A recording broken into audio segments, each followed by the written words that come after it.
case. Kizuna Bonney Pirates. Fucking hell. Yeah, man. that's so fucking mid. No, thank you. Oh my god. Dude, how many Bonnies are they gonna drop? I think Bonnie's gonna be the new like Kaido or the new Yamato. Actually, probably the new Yamato. Like we're gonna get so many. I don't even want to buy that new unlockable ship. It's kind of like whatever. Yeah, look, I agree. I think like if I really need it, I'll pick it up, but it's not going anywhere. It's not going anywhere. Exactly right. Like yeah, they should have let you use Rainbow Tavern medals for it. Honestly, that's what they should have done. And obviously, it wouldn't make sense, but they should have. Yeah, that'd be nice. So yeah, how many Bonney legends do we have now? Like got at least 4. 6? I'm going 6. I think it's the Int one, the treasure map one, the one that came out with Saturn, and then this one. That's 4. Then another one that I'm missing. Sabo Bonney. Oh, so yeah. I think it's 4. No, it's 5 now. Yes. Int Bonney original, TM Bonney, Int Bonney V2, Sabo Bonney, Psy Bonney, and now Bonney Pirates. Oh, yeah. I forgot about the one that came out with Lilith. Yeah, you're right. Yeah. Yeah, because most fucking forgettable ass legend.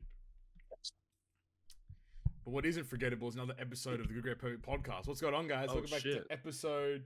Am I recording? Yeah, I'm recording. Episode 143 of the Good Great Perfect Podcast. What the hell? It's a bad start. But we're here. We're live. Broski's back. Yeah. Yes, sir. Whoa. We sacrificed Night for him. Yeah. Whoa. Yeah. No Night this week, unfortunately, but we do have Todd back. We're just rotating in. 1 week I'm not here. 1 week Flame is in here. 1 week. We'll eventually get all the guys back together again. We'll make it happen at some point. But you know, as always, man, Todd, how you been, man? What's been crack-a-lacking, dude? Yeah, it's been a hot minute since I've been on here, but glad to be back with the lads. Yup. But yeah, a lot's happened. I'm sure the lads have probably mentioned that Carissa and I went on the Australia trip. That was a lot of fun.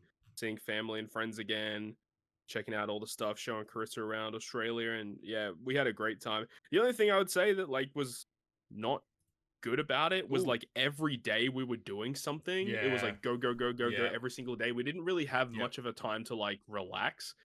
So it was like we're gone for like 16 days and it felt like, you know, every day was just so busy. But it was really, really fun. We took like heaps of pictures and we got videos and stuff, and yeah, we had a great time. It was really cool. Went to a lot of football games, which was good. And yeah, it was fantastic. Carissa enjoyed it, and she definitely like was already looking to like wanting to go back at some point. Which is, love that. Which is dope. So that was awesome. And then after I came back, like the weekend after I was back, Carissa's sister organized a trip, like a getaway kind of thing to Pennsylvania. So we drove like 3 hours to Pennsylvania and stayed at like on the riverbank in a little cabin, which was really cool. It was actually really cool, really awesome, and that was actually on my birthday weekend as well. So that was fun. And they organized a birthday cake without me knowing. Oh, nice. Which was pretty funny. Chris is like, go inside and get this. I'm like, okay. So I went inside and then I came out and they already had the cake out. I was like, bruh, they organized this shit without even telling me. Yeah, I got cooked. These motherfuckers. I got cooked. And then bit of drama yesterday. I'm sure you guys already saw it on Twitter. Whoa. Yeah, man. So we've got like a local swimming pool that's like literally just down the road from us. So we went for a swim. And right before we went in, Carissa handed me her phone. Yep.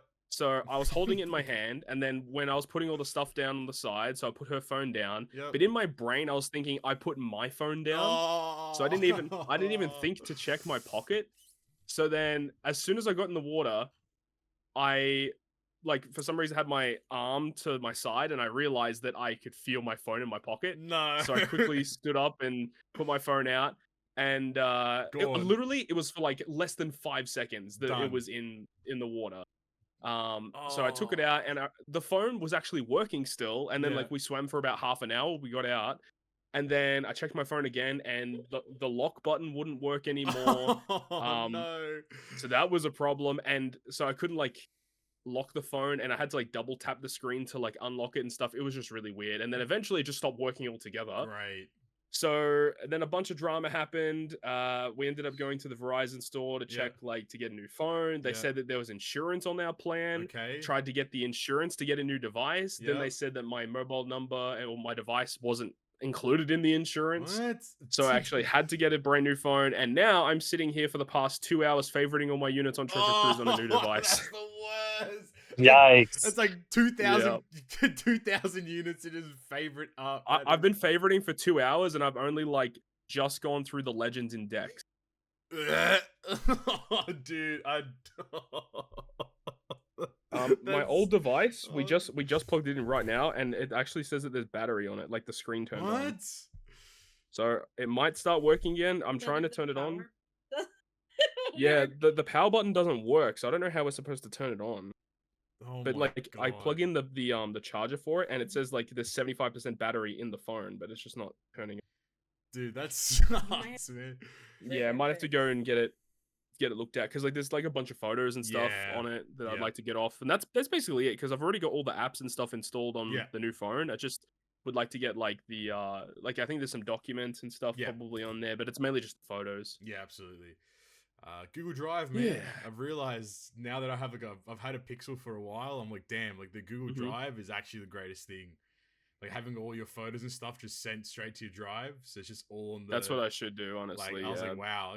At first I hated it because I was like, I don't want to have these stored here. And to be fair, I'll have to buy it. I have to pay for more storage on Google anyway at some point, which is fine. But knowing that everything is there now, there's been a bit of a blessing for sure. But what phone did you end up getting?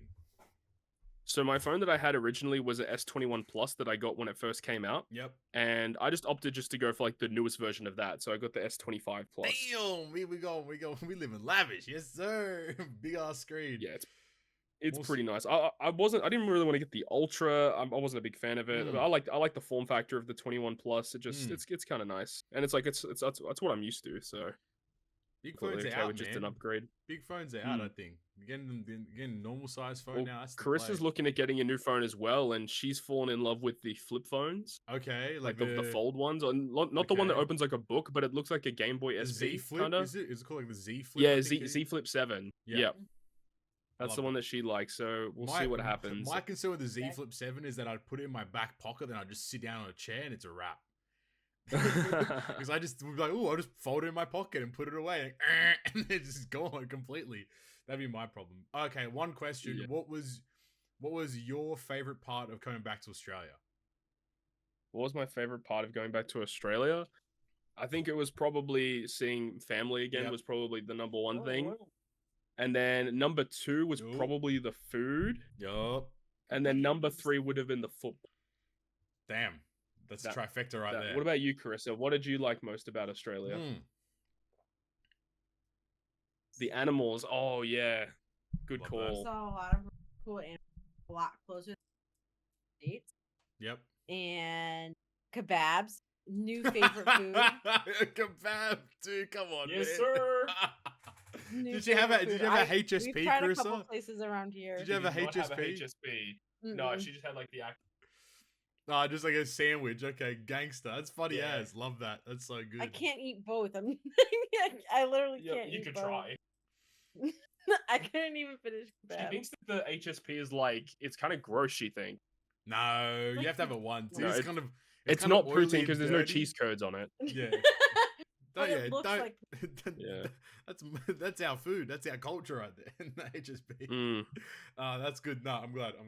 That's super fun. So are the fairy penguins at Phillip Island. Yep.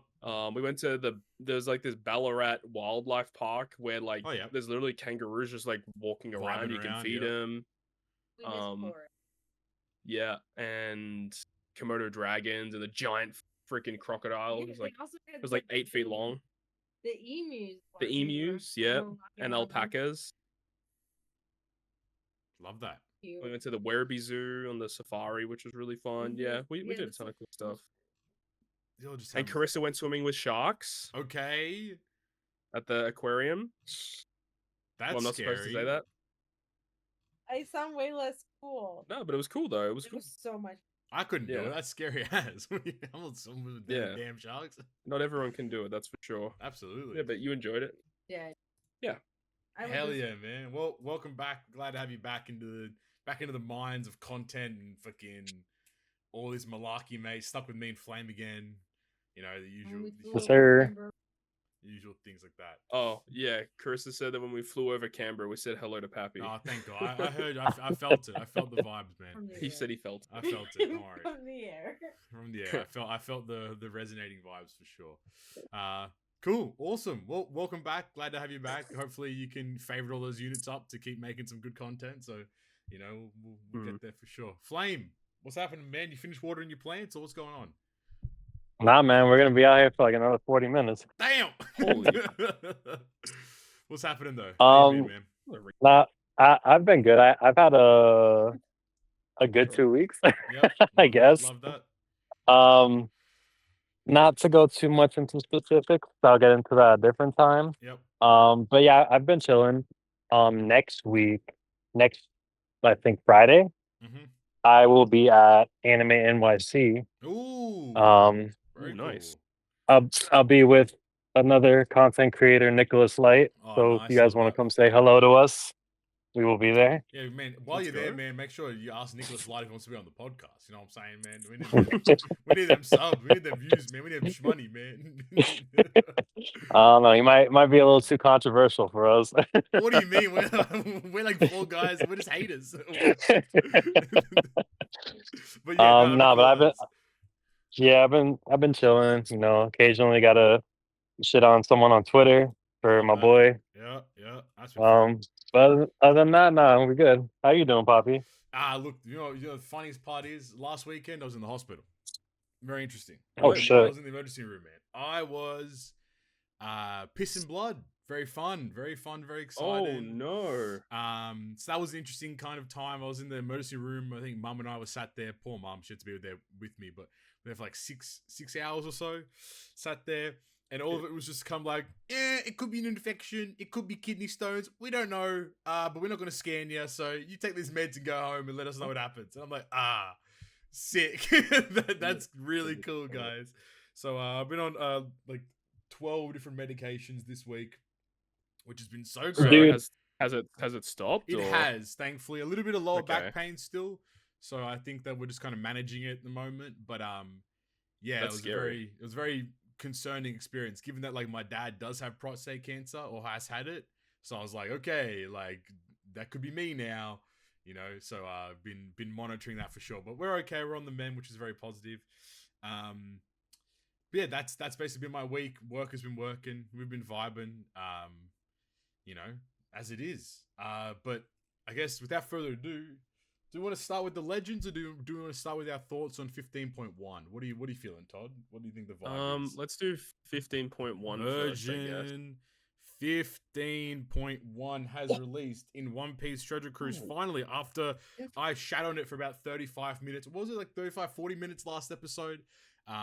We was going for a while. We were going for a while on that 15.1, but now it's actually in the game. Todd, initial impressions. I think I'm just going to leave this as one massive section for 15.1, so we're going to start the kind of conversation ping around, I suppose. But how do you feel about 15.1 right now?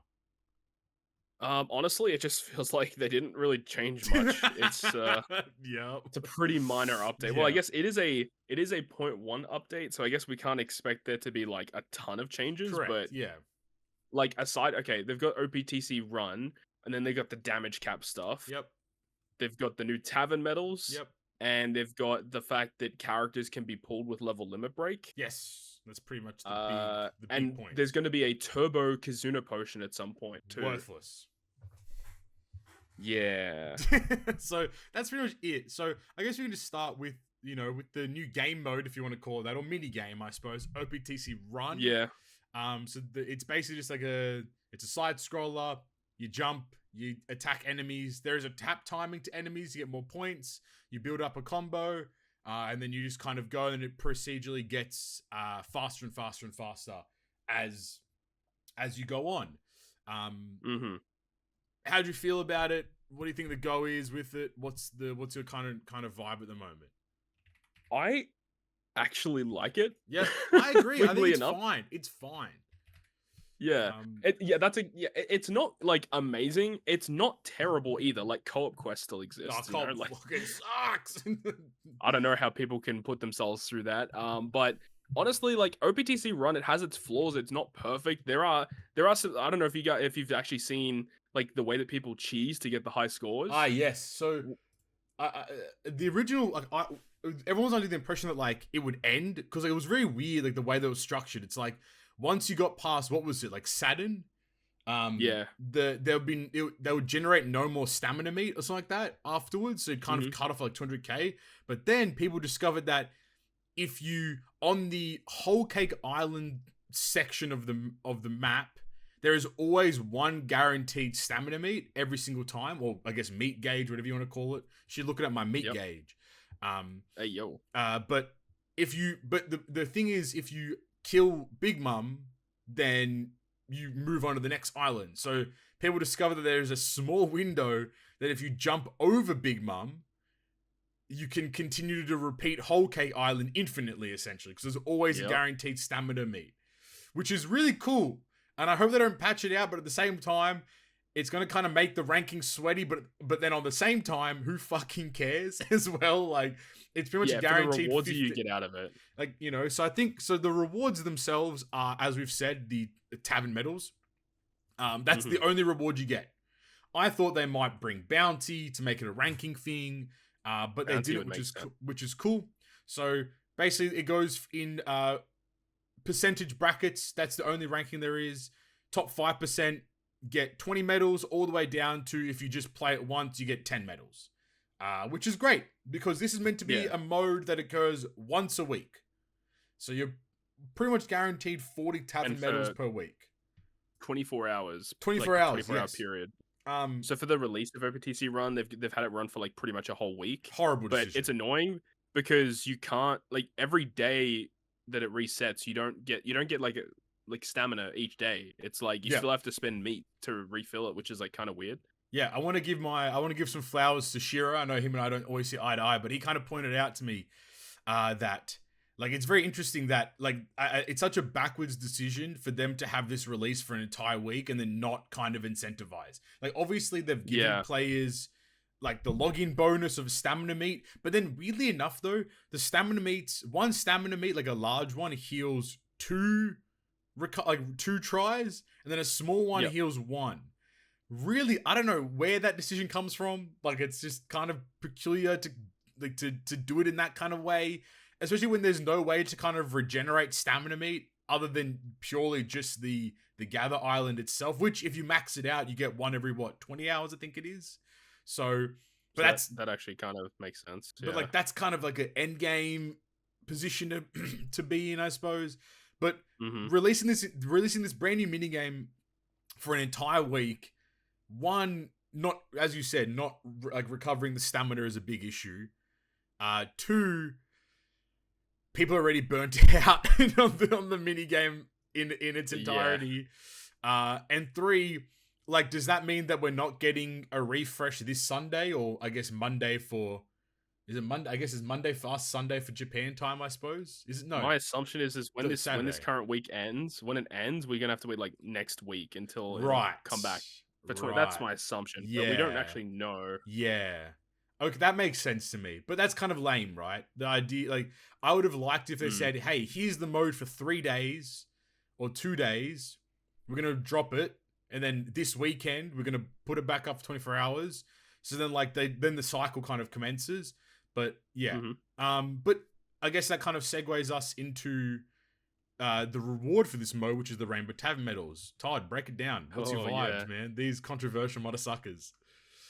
Well, I think, okay, if we just go back to before 15.1, if they kept it as it was, but then they just add Rainbow Tavern medals on top, I don't think it's that crazy. But the issue is with the introduction of these Tavern medals, it's seemingly potentially going to replace Rainbow Gem rewards from like social media events, potentially in-game events as well.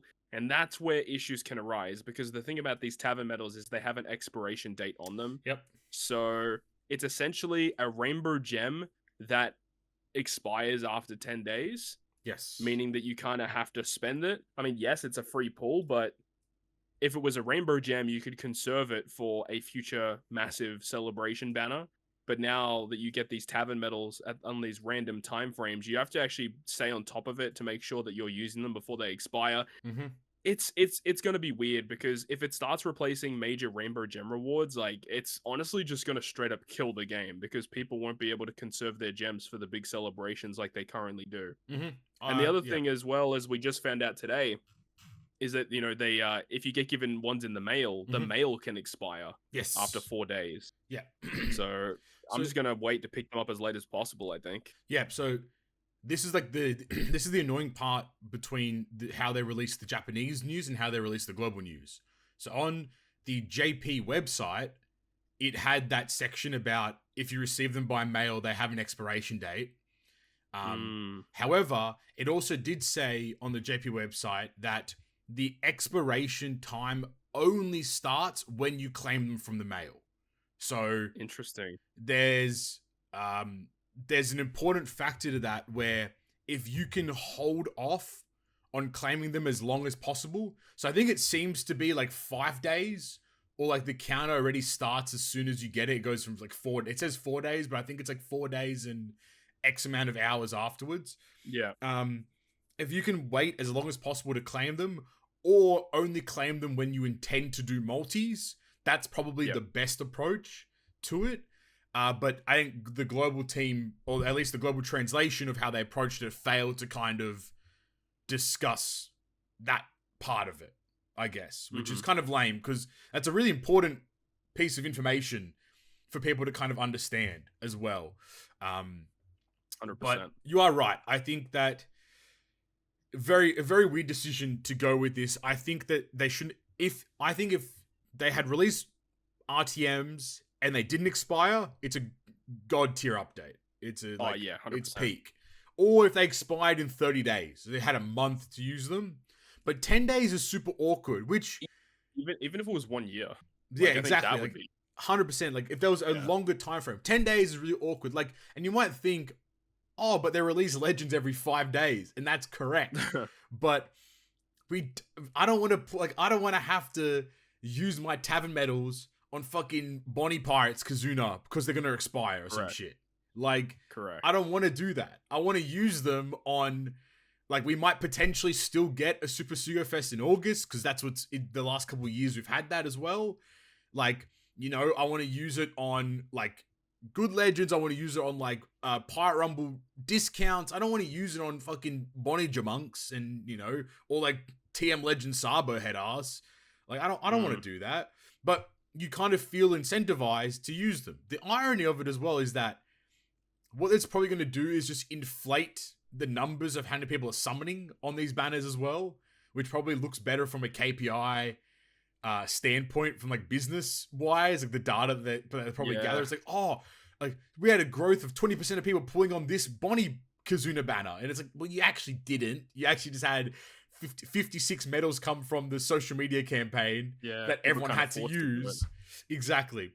So, at the end of the day, if people get these medals and they're kind of forced to use them, and like if a bunch of people end up pulling like the point boosters for events, like it does make the grind a lot easier. Yes, you but are right. At the same time, you just have less pulls for future banners, which really sucks. Absolutely. The only positive I see is that, like, them replacing social media campaigns with Rainbow Tavern medals will be will shoot themselves in the foot. I mean, but to be fair, though, on the contrary, we did have a long period of time where we received no gems from social media campaigns. Okay. So I guess you kind of have to find the silver lining in that, where we are at least receiving something. But then we started getting gems again, and then we stopped, and then we it really does come down to, well, at least getting something from these campaigns, which is kind of cool. Especially if they do end up giving out 50 Rainbow Tavern medals for it. It's like, okay, at least it's a multi, and, you know, like, I have to use it, so be it, I suppose. So the one that we got in the mail, is that the one that's 50? I think it's 56. Yep, correct. That's from the Boa, the Boa campaign or SNS campaign. It'd be nice to try and save that for potentially end of month banner, because I'm not pulling this stupid Yeah, fuck no. So I think if you wait the 5 days, you claim the mail, you'll have 10 more days. So if you waited, 4 more days from now, it'd be like the 20th or the 19th for you, 10 more days, you'd have to the 29th to use them. Yeah. So it would line up quite nicely, I suppose, which would be cool. I just hope that they're plentiful. If they're going to do this, I just hope that they're plentiful with how many they give out. That's pretty much it. Yeah, that's a fair point as well. Like, if they're not going to give us as many rainbow gems, but they give us like a ton of these tavern medals, that would be kind of an interesting way to go about it. Absolutely. Like, if from SNS campaigns we get like 100 or something like that, or 50, I think 50 is probably the baseline from SNS campaigns. That'd be cool.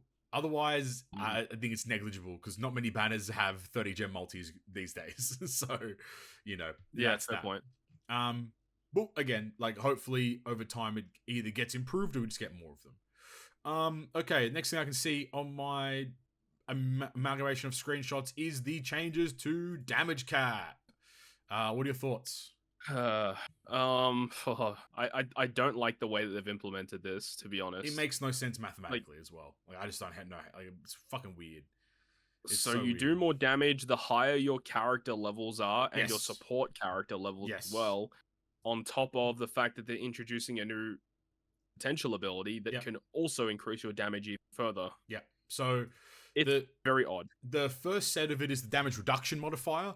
So the way that it works now is that when you deal X amount of damage, you get your flat trillion, but then on top of that, you get a bunch of modifiers. So these modifiers range from A to Z, and it goes like A is 1/10 of the damage, B is 1/20th, and then it continues on and on and on until like Z being 1 divided by 1 over 260 of the damage that you output. So I think right now, like, you're turning a couple, I think it's like you're turning a couple 100 trillion damage into like 8 or 9 trillion damage output, which is cool because obviously more damage. But then you have, as Todd mentioned, the new damage limit break and the modifiers. So those modifiers are the base. 1 divided by 10 is like the base modifier, let's say. So that's 0.1 of the output. Now, if you introduce the new modifiers that have come out, the modifier now changes. So each modifier is equal to 1 plus the damage limit break, and then you have the way that it's calculated is based upon your unit levels. So your captain's level, your crewmate's level, your friend captain's level, your support character's level, and that's crazy though. That's so wild. These add a significant amount of damage. So if you're able to get that number to 490, which I think I had, like, I was trying to calculate it the other day because I'm a fucking nerd, and I just couldn't figure out how they're actually doing the calcs. But I think I watched a video and I like copied. So this video I watched had like their captain was 110, their friend captain was 150. So a bunch of different ranging things. All their supports were 150. Captain 110, friend captain 150. All the 4 crewmates were 130, 105, 150, 150. The supports were all 150. You might think that's a lot of levels. That actually calculated out to effect value of 275, which is only a 0.4 modifier increase. So, which is not a lot. You need to very actively get a lot of these units to pretty much your whole crew needs to be 150. Or like one unit can be 145, something like that. To get the maximum. I just don't see how like the average person, like, this doesn't really affect them. This is just for like Stump, basically. It's true. Like, okay, Stump complained about it so much. Here you go, Stump. You can figure it out. It's true though, but like, so I have 2 points on it. One, when a new Kizuna comes around and they release a support unit, what happens? Yep, exactly. But then again, it comes with level limit break now, so if you pull a bunch of them, you can get to level limit break 5 faster. Yeah, well, that's it, right? And then or more. 2, the whole point of the damage cap was to reduce the gap between the end game and the beginner. And all this update has done is actually make that gap even wider. It's made it even wider. I guess to an extent, reaching damage cap is a lot more achievable these days for an average player.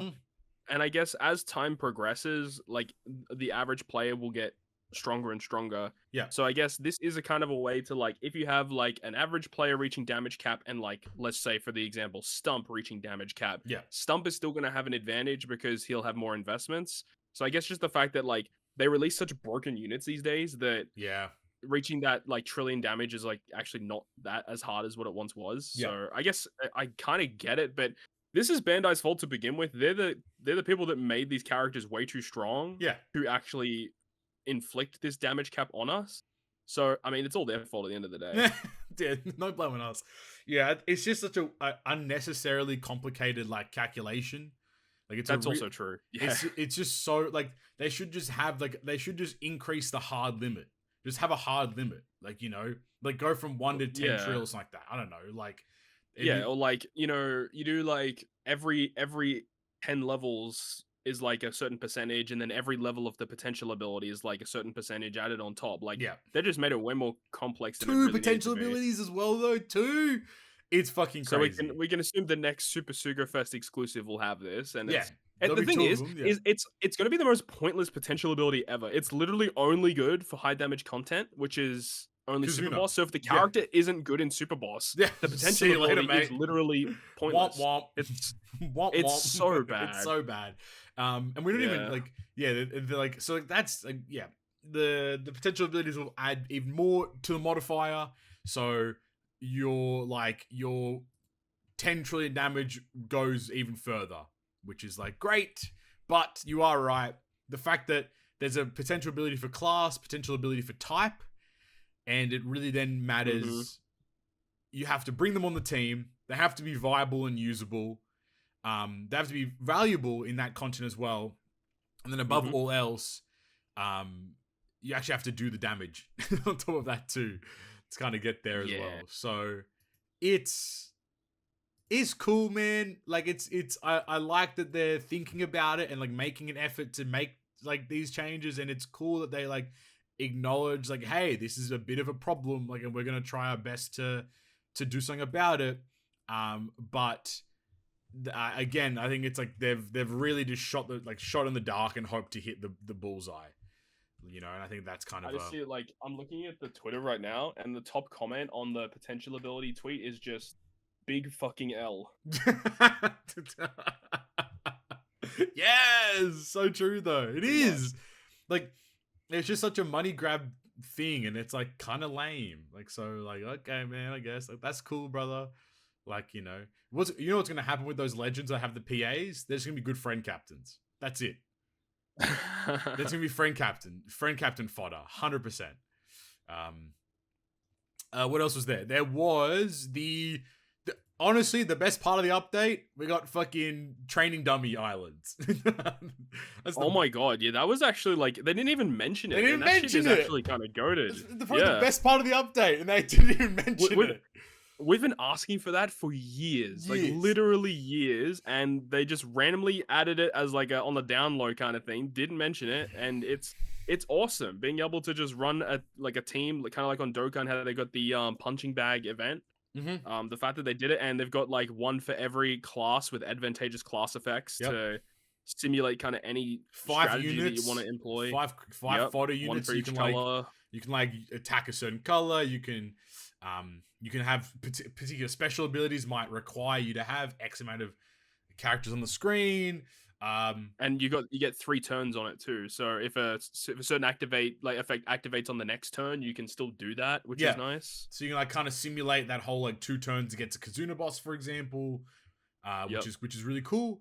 And the it's only great. issue that I found with it, like you can basically use it to simulate basically any strategy you want. The only thing that it doesn't do is if you've got like a certain support effect that activates on like stage 2, stage 3, it won't trigger that. But if it's a final stage support, it will still trigger. Okay, interesting. Yeah. That's kind of lame, but at the same time, like it's niche, like very niche. Yeah, very niche kind of situation to be in. But W update for the first time in like a while. That's a nice one. If they would have added that, like 7 years ago, they would have put the damage calculator out of business. 100%, man. The whole that like it I think the cool thing about this though is it is now basically a damage calculator for people. Like, you know, you can actually just go in and test super boss teams, you know, which would be really cool, and you can be a bit more like comfortable with how they function or how they end up working, which is great. I think that's actually a really positive position to be in. So, you know, it was so funny when we first logged in after the update and we saw Forest of Training, like Buggy the Clown or whatever the hell. Ship. Yo, New Forest. And then we found out it wasn't, but then we're like, oh shit, this is actually still cool. It's a training dummy island, which is dope as hell. Yeah, very cool there. I guess the last thing, I suppose, is the new power-up system. So you are right, Todd. As you mentioned, which I guess is also part of the update too. It seems that going forward, new Sugofest characters, so that being rare recruits, that being legends, that being whatever, come at as if they had 3 dupes fed into it, only for their level limit break though, not for anything else. Their potential abilities, which is cool. It's still pretty neat. Yeah. So I don't mind that at all. It's just it gives them more damage. It adds to that damage cap thing, I guess. Like, it just adds a little bit more to it. Continue there. So three units. Is it? So it's 3 units worth. So it's potential. So it's level limit break 2, 1/2. I think it is 1 out of 2. I think is what they end up coming out as, which is great because there's the new, as Todd kind of alluded to, the new power up system, where if you feed, like, let's say for example, you have a lore character, or just a character that has that's fresh, and you have another character that has 5 dupes into it, and you feed it into itself. Your let's say your lore, that's what I'm looking at the screen right now, will end up being level limit break 3, 1 out of 2, because it will take all the dupes you fed previously and put that into the character. On top of that, any potential, I think it's any potential ability above 1 gets fed across. I think that's how it's functioning. So you can't just like any dupes can get so if you fed 2 dupes in a unit and you feed that to another unit, they get all the dupes that you fed in that original unit, which is like really cool. Yeah. Especially given, you know, as we said, the way the new Sugofest work. So if you pull like duplicate copies of rare recruits or duplicate copies of support units, or God forbid, duplicate copies of a legend, it's a you can like boost them up a lot faster, which is great. Great update, really cool little feature. Unfortunately, it does have the dark side of being a pseudo mechanism for the power for the damage cap stuff, but it's cool. It's pretty cool though, because like if you end up pulling like a dupe of a legend, like you can immediately get him to like level and break 4. Like that's crazy. Yeah, it's nuts. It's actually nuts when you think about it, right? The other thing that I think the like a side reason why this was introduced is I feel like if they ever do like another paywalled super evolution, you can make it so that the unit's pullable at like level and break 5. Oh yes, that's a because that would actually make the paywalled unit worth it, because they come max duped. Because that's always the issue. Because if you end up pulling for that unit, you need to get all the dupes again. But if they come at level of break 5, then that does solve that issue. But it still sucks. Paywalled 6+s are the worst. That's the worst part. And I guess the other factor is the Rumble Super Special stuff for some units. It kind of good call. It makes it a little easier to, I guess, get to that max level now. But again, we are saying this from a place of privilege, because at the end of the day, all this requires pulling dupes. So, you know, you got to take it with a grain of salt, I suppose. But it is cool for players that are like starting out to have a little bit more power in their units, like more damage output naturally. And then also, I think it is kind of it's a cool little change, I think, for the most part. So we take that. And that's pretty much 15.1. Although there is one minor thing that I guess it wasn't a part of the update. Well, actually it was a little tutorial update, which allows us to get like there's new updates to the tutorial, so you can actually pull the 11th anniversary legends from the tutorial. Whoa, really? Damn. Yeah, I saw someone on Twitter or in one of the Discords posted they got like Kizaru from their like tutorial. Yes. Yeah. And then because of all that and all the new updates, they've given everyone the 10 multis. Yeah, 10 free multis.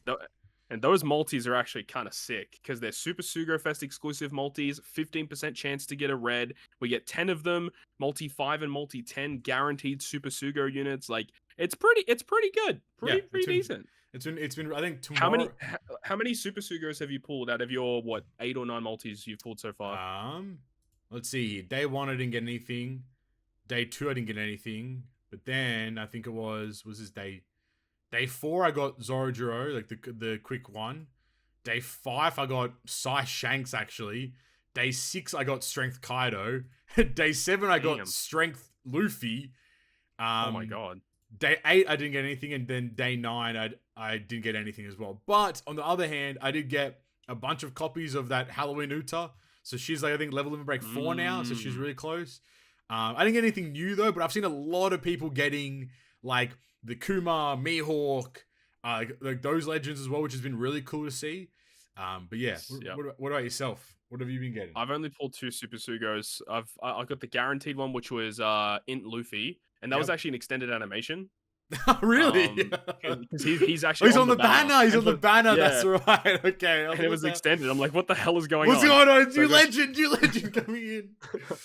I got that, and I got 10th Annie Shanks on one of the other days, but that was pretty good though, because I got that Int Luffy that I got him rainbowed. So oh shit! Okay, dope as. That's a very nice pull. But those are the only 2 Super Sugos. These are probably the best free multis we've ever had in the game, which is great. Yeah, they're pretty freaking good, and like all the rare recruits are like modern, quote unquote. Yeah, like modern rare recruits. Yeah, yep, absolutely. Yeah, they're not all like the trash ones. Like they're like rare recruits from like the past like year or two. So. Dude, if you're a new player jumping in, like these free multis are really good. They need to do this with just banners in general now. I'm sorry, but like that's so facts. Like just the rare recruit part to start off with. Not that it matters for a lot of people, but for, as you said, beginner players, they don't want to fucking be pulling like fucking GPU, mate. They want to be pulling like it wouldn't be as bad as like if they gave level limit breaks to all these units, but they just don't do it.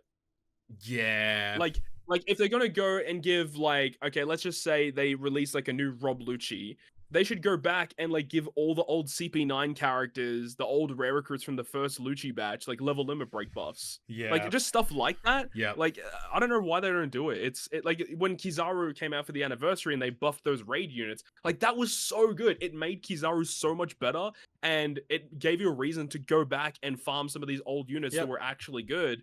Like, it would be awesome if they did that to, like, theme it in with whatever they're releasing to buff some of the old units so that not only, like, does it make the old units make them worth using again, but it makes the new debuting unit more desirable. It just, I don't know. No, 100%. Like, I think that going forward, they should, like, at least for, like, you know, like, for a celebration, like, oh, here's, like, 5 free multis. They need to follow this exact structure. Exactly T to T. Like, cut out. I think it's like, I think in the particular section for the free multis, it kind of stated or specified like, there's like there's like 25 Super Sugo Fest, there's 50 legends, there's 25 of this. Like it kind of like specify like how much of each. Like, they need to just say like, okay, these free multis are gonna be the last, which just sounds crazy, last 100 legends in the game or some shit. And do that, as opposed to just being like, this free multi could literally be anything. Like, it's not good. Or at least, I love that we're at least guaranteed 1 red at the end of the multi. That's always a positive thing, because even if it's shit, at least it's a red. You never know. It could be useful, couldn't be. So they really need to introduce that for sure. Yes, I was just seeing here a few other things, I guess, that came with the I don't know if this is for TM rewards changed slightly as well over the update. So the ranking rewards top 500 got a massive buff in how many materials they get now, which is great for those that I guess want to farm that much. And also the more advantageous is that the 1 mil and 5 mil rewards got like a huge buff. I think the 5 mil rewards, 5 mil rewards now give 200 of every shard, 90 of every crystal, and 10 of every orb, which is really cool. Actually massive. And I think 1 mil got like, I think it's 100 of every shard and so on, which is great. That's really good for limit break expansion. Literally, like, I think now with just the TM rewards alone, like just the point rewards alone, you can like level limit break. So you can limit break expand maybe like 1 or 2 characters, which is really cool. Obviously, no changes to keys. Really good. So those high-end players can keep crying about it. But that's that part there, which is great for that. And then they did change for this TM. The cards, the success rate was increased from like 40, I think it was like what, like 30, 50, 100 to like 60, 40, 60, 80. I don't know. They changed them so there's actually a high chance to be successful for just the base card as well, which is good. Well, that's nice. How can we forget though the Kizuna Turbo Potion? Yes, Kizuna update, Todd. Kizuna update. Yes, I'm so excited. Yeah, that's all they did with Kizuna. It's actually a spit. Kizuna fucking sucks, man. I don't get it. Like we've given them so much feedback about how they can fix the game mode, well, at least make it more bearable, I suppose. Yeah. And they just refuse to do it. It's so frustrating. So the Kizuna Turbo Potion, and you might think, oh, we're gonna get like 100 of these. Now you get one. You get one. Yeah. You get one, and it only lets you go up 4 levels. You get one. That's all you get. And you can only buy more from the gem shop. That's it. And I asked Two Shanks if they're in the Kizuna shop. He said no, they're not available in the Kizuna shop. So of course then. It's so bad, dude. It's so bad. It's crazy because like I remember a couple months back I mentioned that this would be an interesting way to like buff Kizuna in a way to make it like so you can skip levels and get all the rewards immediately. But only 4 level increase is like it's nothing. It's also, like it saves arbitrary like, number. Maybe 10 minutes. 4 is such a weird thing as well. Yeah, I would have thought it like minimum 10. 10 would be sick. I guess the other changes that they've brought to Kizuna though that weren't in the update was one, we are now getting personal ranking rewards from that's pretty neat. Which is pretty cool because that's just free gems. And it seems that the rewards will be you're going to get gems and tavern medals, which is cool. Yep. That's a great way to introduce it. The other thing that they kind of snuck in ever so slightly is from this Kizuna Clash event, Kizuna Exchange has been adjusted. The required amount of tickets of Kizuna, required amount of Kizuna tickets for boxes 1 to 6 has been reduced to make it easier to obtain the items. Now, thank God. Let's hope it's an actual reduction and it isn't like -10 or some shit.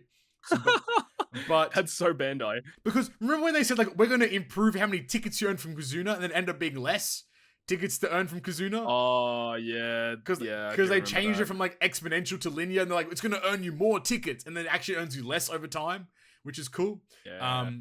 So hopefully this is actually a good decrease. So you're not spent doing 75 assists during Kizuna to get you to box 6. But as usual, the Skull's on 4 to 6, the Kizaru Skull's on 2 to 6, and there is a Legend as well. Although that gets me wondering, like, hopefully they don't remove Kizuna insignia from some of the boxes because of that. Well said, broski. That's my guess as well. Hopefully they don't. Because Kizuna insignia is already hard to come by. Yep, for a new player, you're fucked. They have been doing a good thing though with they've been passively every Kizuna they've been like reducing the cost of skulls. Like a set of skulls, which is great for new players jumping in and stuff. But from there, they haven't really done much else. Wait, Treasure Cruise is getting new players? I don't think so, dude. I'm gonna be honest with you, man. I think Treasure Cruise is fucking cooked at this point, brother. Let's see the Gacha revenue before we move on, I suppose. But that's 15.1 though, which is like for us to say like, oh, there wasn't that much going on. We did talk for about like 35 minutes there, which is pretty cool. So that's always positive. Where's the revenue at here? Okay, revenue in July. Made $1 million on global, 900K. Made 2.5 million on JP. There you go. Not a lot of money. Well, but to be fair, June and May made some good coin. So that's where it matters the most, right? Cool. Awesome.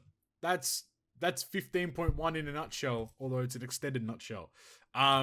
Do we want to just speed run these legends and just get them out of the way?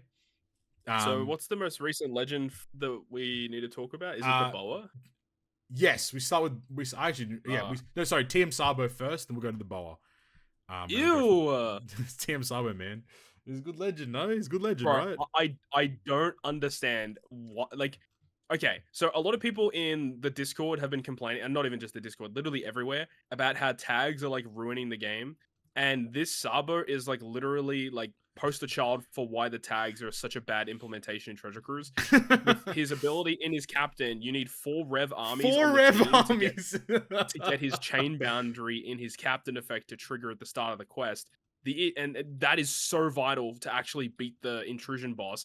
And then the issue is there's basically no Rev armies that are boosted unless if you've pulled for the new units. So like, what is going on with this? In Treasure Cruise, how many characters do you think have the Revolutionary Army tag? Out of 4,400 entries in the database, by the way, how many characters do you think have it? Honest answer or honest answer or hopeful answer? Hopeful answer. I prefer hopeful answer. I'd hope like more than 100.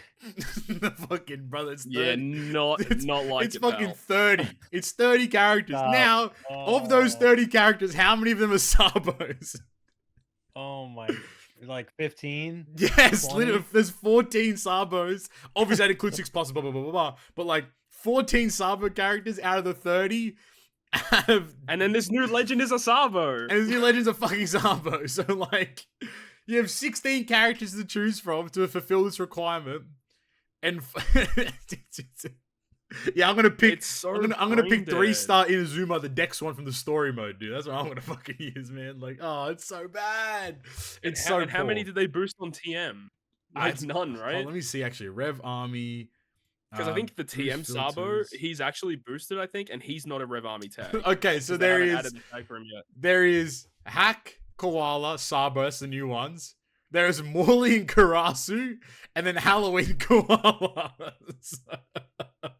What are we talking about? That's so brain dead. It's both those, mind you, Morley, Karasu, Koala, TM Legends as well. So exclusive. Yep. It's so poor. This intrusion was hard, man. It's a tough fight. Like, it's actually not. I was using an unboosted captain to get through this content. Dude, it was crazy. My team was Omega Jank. Not Jank, but it's like I've like Legend Croc captain because he extends the fucking chain boost and stayed this and then I've got a fucking Bond Clay to get his super class, and then then I'm using the fucking the Grand Tesoro ship because then I changed Bond Clay into a Dex slasher shooter to get all the class to get the extension. It's like, oh holy shit, that's Omega Jank. Holy shit. And I'm just like, what the fuck? it's crazy, man. Yo, that's actually insane, dude. What the hell? Oh, I need to find the team, but like anyway, you can hold on, like let me see here. I actually want to find. Yeah, go on though. So yeah, Sabo is just he's just not it, and his special's not that great either. This is a complete skippable unit. What does he even do in PvP? He gives HP and speed to Dex and Cerebral. Whoa. And he gives further buffs to Revs, and then his special, he buffs your Dex and Cerebral units attack and speed. He does 4 times damage in a large range, and then he gives Rev armies a shield and defense. I mean, sure, but like he exists. He's a legend. I guess you could use him with Dragon, Ivankov, and Kuma in PvP. That could potentially be an avenue. True. I mean, if you're gonna build a Dex team, there's better Dex teams you can run other than the Rev armies. Yeah, this guy's not making the cut, buddy. 07 buddy for this one. So yeah, definitely a big L for that one. Not a fan of that batch at all. I remember his support's I read it for the first time, and I couldn't believe it how bad he was. Or what's his support do? If you use an Orb Amp or Color Affinity, you get chain tap timing bonus for fighters and Cerebrals. But it only goes on Hacking Koala though, so never mind. I take it back. It's not that good. I guess Legend Koala. I don't know. Yeah, Robin Koala actually. That actually might be the play there. To use him with Robin Koala there. Sure, it's a good call. Actually, I think this unit is genuinely made for Robin Koala because of the Color Affinity. There you go. He exists. He's fucking ass. He has Super Tendon boost. Like, I guess. I don't know, man. You have to use Ginny to get her Super Tendon. Ah, yeah. I forgot that was a fucking legend. Yep. Was Ginny a Kizuna legend or was she a regular ass legend? She is a normal legend, if I remember correctly. What the fuck? Dude. Am I becoming fucking unk? Like, I don't remember any of this shit anymore, man. There's too many damn legends in this damn game. There honestly are so many. Wait, yeah, no, Ginny's a I'm losing Kizuna track. legend. Ginny's Kizuna legend. She's Kizuna. Okay. Is she? Wait, I thought she was normal. Oh Nah, my it's god, that's Kizuna. so bad. That's what I'm saying, dude. Like, I can't remember shit, man. Oh my god. Like, Wait, is Ginny gonna be on the upcoming banner with Bonney? the banner information's out. I don't think she's on the banner. I haven't looked. She probably isn't because she only came out like what, a month or two ago. Yeah, So she won't be probably on the not. fucking banner, man. Keep dreaming. That's Sabo. That's cool, man. I guess that's all right, man. That's cool. Yeah, all right. Very skippable banner. All right, man. All right, great. Boa. She looking on my Boa, man. One Piece Day Boa. Holy. She got the fucking. I was watching Bazangos, I was watching man. the live stream when they revealed it on for the first time, and I when I saw it, I thought like because they showed the silhouette of the character You're first. like, And I saw it was Enel. I was like Enel, and I saw the hair. I'm like, oh, I remember them doing like a Nami Enel at one point, like as like a what if thing. I was like, oh, it's Nami, and then it was Boa. Like that was like, holy shit, okay. Fat ass titties, fucking rolling up.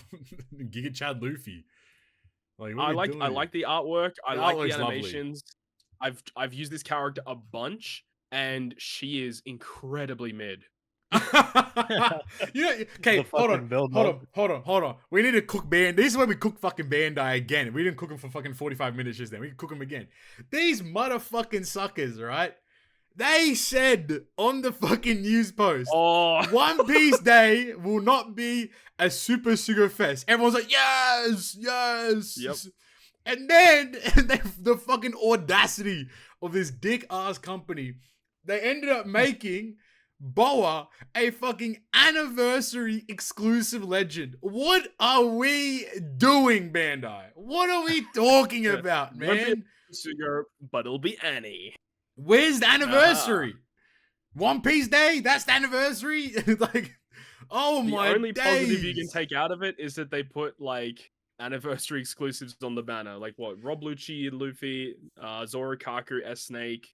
They put Kobe, which Kobe, a lot of people still need Kobe. Strength Luffy as well was there. And Strength Luffy, yeah. The positive of the banner was that it was 15 multis for Boa, which is crazy in the modern day. Yeah, like, to get it guaranteed is crazy. Did you do 15? I did. I had to do 15. Fuck, I didn't get lucky at all. I did not do 15. I had to do 15. I got dicked down by Boa, man. I saw you got it, but I just thought you got it really early. Nah, man, Bandai cooked my ass, bro. I did 15 fucking multis, no. man. I got fucking cooked. The two fair, I got a couple good dupes here and there. Yappa. I still haven't pulled Luffy and Lucci or Zoro Kaku yet. I've done so many pulls on their boosted parts, and I've never pulled them. I don't know what's going on. That's fucked. That's so cooked, man. Yeah, Fuck that.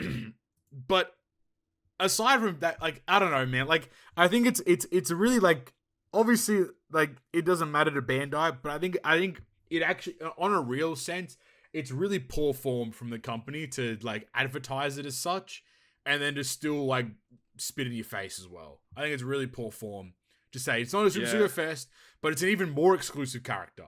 Like it's really distasteful in that particular way. And I guess they kind of saved grace, or at least saved face, sorry, by making the Boa 15 multis. And then also at the same time, we did have we had like maybe at least 100 or so RTMs from playing OPTC Run as well. So you kind of like give them a little bit of leeway, but at the same time, it is really dog shit and really poor form from Bandai to do that and then to say, I'm joking. It's an exclusive character. But what do you think? You said incredibly mid. What's the vibe, man? Yeah. The issue with Boa is that the way that she's designed, she wants to use characters that are Straw Hats, Kuja Pirates, and Logias. Yep. But her kit is quick striker and powerhouse focused.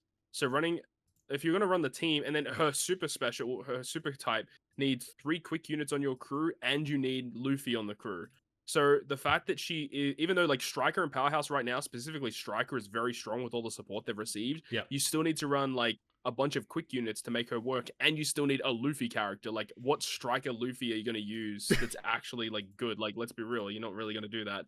So I don't know what they're really trying, like what the aim of this character is. It would have made a ton of sense if they released a new Sandersonia and Marigold that was quick striker powerhouse to go alongside this. Yes. Because there's essentially no good Kuja Pirates you can use with this unit. Nope. There's not a ton of good Logias that are quick striker or powerhouse that actually work well with this character. And then so you're kind of just in a weird situation because her special does give you double stacking conditional boosts and paralysis through immunity with the paralysis conditional boost. Like, it's actually pretty good. Yeah. But in order to do it, you need 4 units that are Straw Hat, Kuja, or Logia. So you just find yourself in a very weird situation. She does have an interesting ability in her captain to essentially get a double special launch if a Luffy, Sandersonia, or a Marigold activates their special. Yeah. So getting her special to launch twice is very good because she removes a bunch of defensive effects and bind and heal. But the issue is that she doesn't have like a lot of good offensive buffs for using her special twice. It's just utility buffs for using her special twice. So it would have been cool if because the conditional boost she gives can be buffed twice. So it would be cool if she like further buffed her conditional boost because her super special buffs conditional boosts. And if her conditional boost can be buffed twice, it would be cool if you could like, buff your other conditional, especially with double stacking conditional boost. If you could like buff 2 different conditional boosts at the same time, it's quite a big power jump. But yeah, she's just really hard to use because the teams that they want you to use her in are just very clunky. Yeah. I guess that the fact that her super special can be used as a crewmate is kind of a positive. But the condition is really harsh, still needing 3 quick units and a Luffy. It's a little rough. And the team building aspect extends to her Rumble kit because strikers are pretty good in Rumble right now, but the issue is like for her full kit to work in Rumble, you need 6 or more quick allies. Yeah. And the striker team doesn't have a lot of good quick units, so it's just clunky is all it is. Yeah, like the Rumble ability itself is like HP, speed, defense up to quick strikers. But then it's like when there's 6 or more, it's such a weird buff though. When there's 6 or more quick units, you apply level 5 attack up to Logia and Luffy. And when there's 6 or more, you apply level 3 CT up to Logia and Luffy. Like very peculiar. And it's her special as well, which is probably more important than the fact that because she does more damage and she can inflict special bind. Yeah, like her special is cracked as fuck. If you have 6 or more very good. Quick. It's like, and obviously, and she has a super Rumble special too. Yeah, like you can build like you probably can build a great quick striker team, but I guess the issue is I don't have Weevil, so that it's a wrap. I don't have Weevil either. Yeah, if you have Weevil in this unit, like you can run Havoc. You need Weevil. You need Weevil to make Boa work like better for sure. Absolutely, no, 100% right. And I think that's yeah. I think it's cool. Like it's a really, I like that. Like we're getting like I guess you would call it offshoot legends such as this because it kind of is. And like the Nami during the anniversary. Exactly. Like it's always nice that we're getting like a variety of stuff, and we're not just like fucking getting like this. Sabo is such a like he's art. He might fucking worst art in the game, bro. Fuck it is so bad. He looks like a fucking rare recruit, man. He looks like It's also the Sabo during Kuma's flashback, so he doesn't even have the Logia tag on him. He's just Rev Army. He's just a guy as well. He has one tag. He's just a guy. He has one tag, dude. Fucking, it's so bad. Also, like the weird part is that like Sabo has Rev Army, but then Koala and Hack have Egghead and Rev Army. Okay, yeah, that is weird. What the hell? I didn't even notice that. Yeah. Like that makes no sense. Correct. Exactly right. Like that's been the shitty part is that the tags I think have fucked Treasure Cruise in their entirety because they've just done it wrong. It's so wrong. Like was there a news post that they were going to go through and update all the tags or some shit? Oh my god, I saw that post and I was getting excited. It says new tag update, but they're just changing the names of some of the tags. Oh, fuck off, dumb cunt. So all of the tags that said like Egghead, like whatever it is, or like Marineford, now that's going to become Egghead Arc, Marineford Arc. Yeah, it's a little better because at least I was always confused like why the fuck is this unit tagged Egghead, but I guess they're all tagged based on the arc that they're a part of, I suppose. Yeah, which is fine, I guess. That's what it's just for clarity. But I thought they were going to add more characters to the tags, but they didn't do that. There's still so many units. Can you believe it is literally the end of April is when tags got introduced, and we still haven't had an update.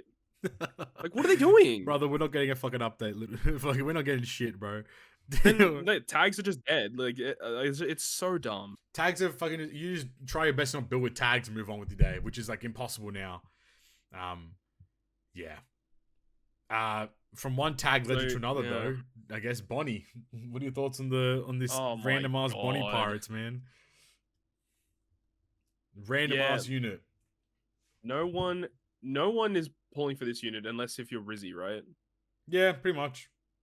Like unless you want to like rank personal ranking for bounty, like you really or you want to spend your Rainbow Tavern medals. Like, yeah, that makes sense. It's the only place to spend them on, pretty much. Yep. What are your thoughts? No, thank you. I really couldn't give a single fuck about this Bonney, to be honest. This unit is so, like, whatever. She's okay. She's strength and free spirit focus. No, like the database and the subreddit Discord don't have the Bonney details, so I'm just gonna pull it up on video because no one's posted it anywhere. I have some screenshots. I'll send them to you. But the Bonney, one thing I do like about the Bonney is she's a one-tap super tandem, so that is actually kind of nice. Yep. And then she does give you the ability to remove burn duration as a captain if you have 3 Bonney pirates or Egghead.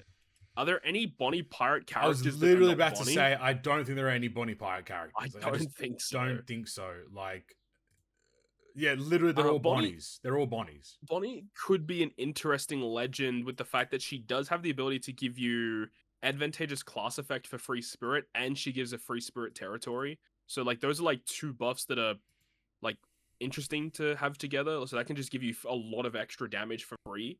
Yeah. So I suppose that could be kind of nice, but the rest of her kit is pretty mediocre and not really that exciting.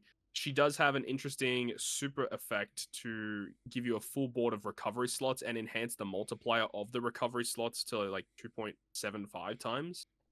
So like full board of matching slot super type effects are always kind of nice to have, I guess. But again, it's a character that it's very forgettable, but that one tap super tandem is interesting. Being free spirit focused. Yeah, good point. Good point. It could be good. So because you got to use like a Kuma, you got to use a Vegapunk, or you can use a Sentomaru or a Kizaru. So you've got a couple of different options there. And in Rumble, she's interesting because she gets buffs if you have Kuma on the team.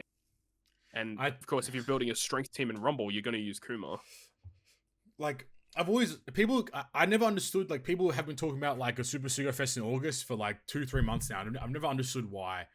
I guess it's just because historically we've had Super Sugo Fest in August, I suppose. Yeah, I feel like if they were going to do a Super Sugo Fest, they would have done it by now. So it seems like, if we it might be in September. If we do get one, close to the half penny. If we do get one, it might be end of month. And my guess is that, as usual, we're gonna get young Kuma when he's like lying in the fucking bed with all the things strapped to his head.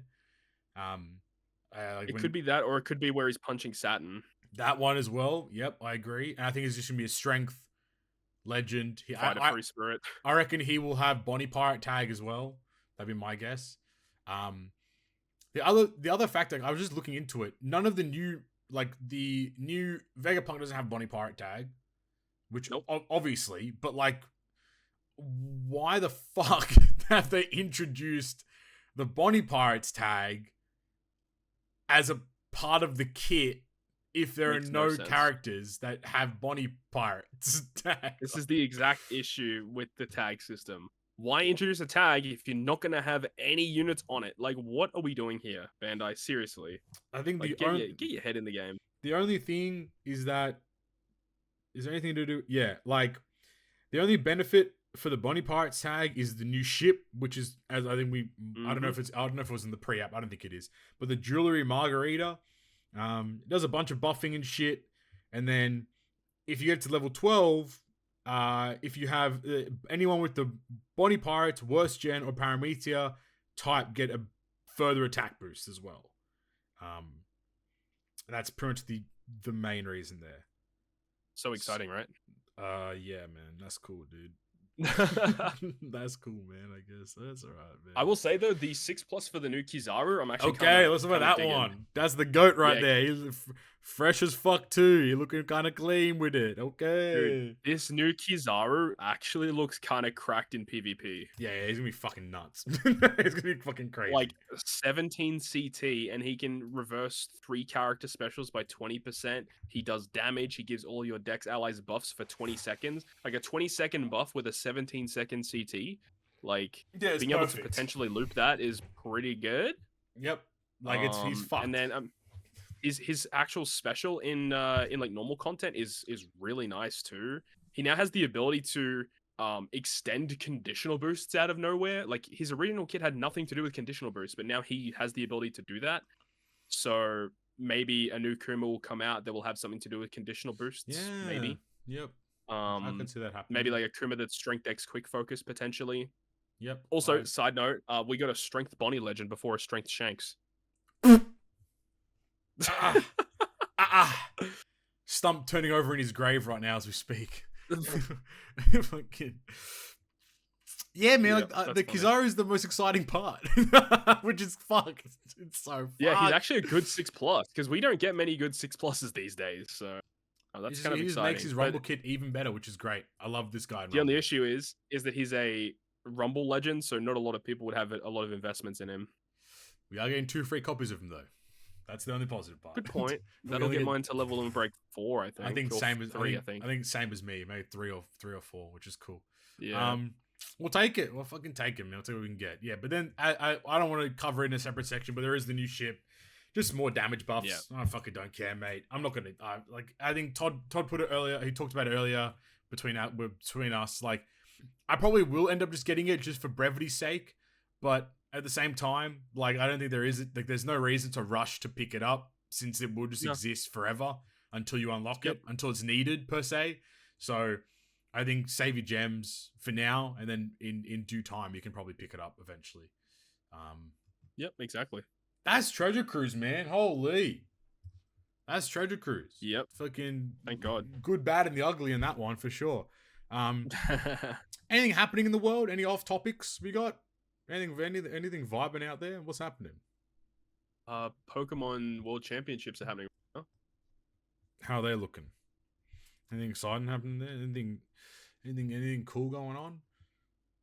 I haven't heard anything yet, but no, I just thought I'd say it. That's what's happening. Flame, you got anything for us, man? No, it's summertime. There's are we not cooked? Really a lot are we chopped? Are we the chopped podcast? I mean, I'll tell you a little bit about this because I forgot to talk about it earlier. Yep. I went to the Auto concert. Oh yeah, week. Man, how'd that go?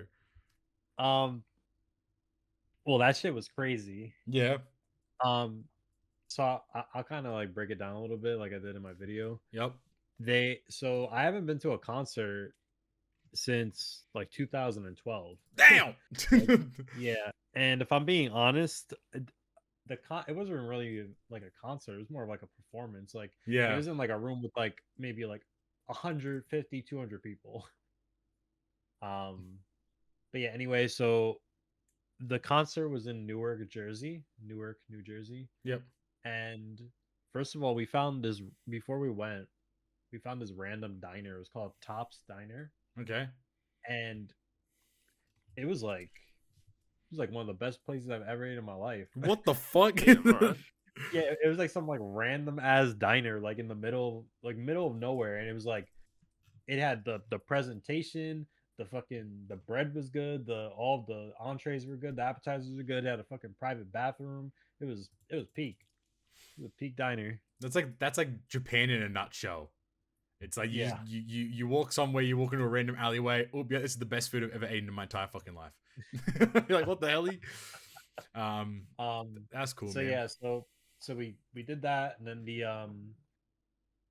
the actual concert was in the Prudential Center. That's where the New Jersey Devils play, the hockey team. Yeah. And they had like this long ass like merch line outside. Great. But they had like 2 of them though. So I guess the outside merch line was just like also for people that like weren't going to the concert. And then, you had the regular one inside. So, I picked up a t-shirt and I got a glow stick because I was like, all right, whatever. I'll just you gotta do it, man. You gotta cash out. I gotta vibe if I'm gonna be here. So we got the shit. We went inside, and at first I was like actually surprised because I wasn't expecting that arena to be that big. Like, it was really fucking big, and we were like on the floor, so we were in the middle. When we got there, we sat down, and I was pissed because there was this fucker in front of me. And he was just like, he was perfectly positioned with his big ass hat that it was like blocking my view. Fuck. You gotta knock that hat off, man. Don't fuck off. but I was happy because once she came out, like everybody jumped up and I kind of like hype mogged him. So I was like, oh, thank God. And yeah, it was crazy. She did like 15 songs, and she like after she finished all of her songs or whatever, she kind of like talked for like 5-10 minutes, and it's not her fault, but whoever put up the subtitles put up like the worst subtitles I've ever seen in my life. Probably some Like she AI literally ass bullshit, fucking automatic type no, shit. like I'm talking. She would like it started. It said what she said, and then it did an update for like 3 minutes. Sick, man. That's dope. Oh no. That's cool, man. So, yeah, I don't even get what the point of that was. So anyway, so she, she told us about like a bunch of shit about her life, whatever. And she left, and everybody started kind of going crazy, and she came back and did an encore, Nice. and she performed one of her songs, and then it caught me super off guard. You guys know that this song is old as hell. Do you guys know Chandelier by Sia? Yeah, Yep. yeah. Yeah, she randomly just performed that song, and she was singing. She's a she was singing performer, in man. English. She's crazy. She's Yeah, that shit she's was uber insane. talented. It's actually fucked up. Yeah. So she did those two songs, and then she talked to us for like 15 minutes after that. And then she left again, and then everybody went crazy again, and then she came back again with a double encore, and she performed New Genesis. Oh fuck yeah! Song. Oh fuck yeah! That'd been so fun. Yeah. No, it was peak. Like the concert was like about like a little over 2 hours. Oh, that's good. That's really good. Yeah.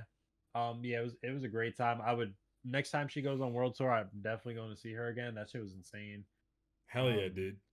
And I don't remember if I don't remember if I said this last week, but I'm sure like there's other like groups and artists that do this, but she's the only one that I know personally. Yeah. When she records like her studio versions of her song, like when you listen to her live or like watch the lives, like she changes the song up a lot. Like she makes the visit worth it because you're getting like a different experience, a unique experience. Yeah, okay. Yeah, that's cool as. Yeah, so that was really nice, and there was like a couple songs that she performed that I never heard, so that was cool too. But yeah, it was peak. Nice. Yeah. Love it. Yep. Love it. Very cool, very fun. Yeah, I don't think there is much going on in the fucking world. I started watching, or I saw the first 2 episodes of Alien Earth. Okay, talk to us about that. That shit is kind of crazy. It's so obviously it's based on Alien, like the movie, and I'm pretty sure this is a prequel to like the original Alien movie.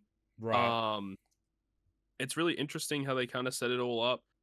Basically, there's like a ship that was on a mission to basically acquire a bunch of alien life forms, and it's not just like the xenomorph, the actual alien that's obviously in the movie that everyone knows. There's actually like they're introducing new alien species, like just completely new creatures, and they've got like new abilities and stuff, and it's kind of interesting to see them. And this ship with all the specimens on it crash lands on Earth and kind of like releases the creatures. That's like the premise of the show, and it's been pretty good. They only released 2 episodes. It was like on Tuesday or Thursday night they released those episodes. So yeah, I'll be keeping up to date with that and see how that goes. But pretty promising start. You got some cool, creepy, scary like jump scare moments, which is kind of exciting. Also been keeping up to date with Dexter Resurrection. That's been really good. Honestly, like peak television. It's been very, very good.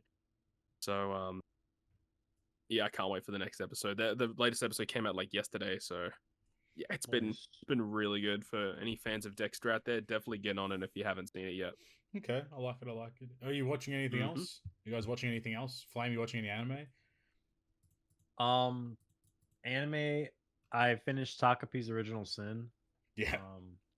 Yeah, that shit was fucking bananas, to say the least.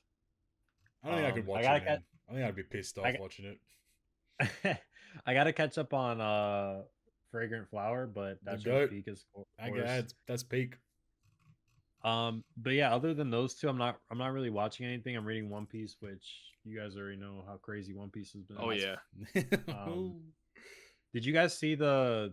I guess spoiler alert. Yeah. Spoiler alert. Did you guys see the new One Piece opening? Oh yeah. Yeah, man. That shit was fucking cracked. It looks really good. Yeah, they dropped some crazy shit in there. Dude, Yeah. One Piece is a good Oh place. yeah.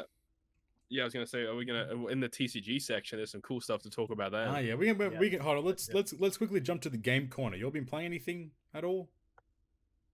I've actually been chilling. Whoa, that's a rare one. Yes, rare moment. I did actually download a game yesterday. It's called Slay the Princess. I don't know if you ever heard of that. I haven't. What's it about? It's like a visual novel kind of. Okay. And basically the premise is you're like kind of thrown into the situation. There's like a sarcastic narrator and he's like, "Hey, there's this princess in the cabin downstairs. You have to kill her. If you don't, she's gonna destroy the world." And you kind of like have to go through all these different scenarios, like, why is she down here?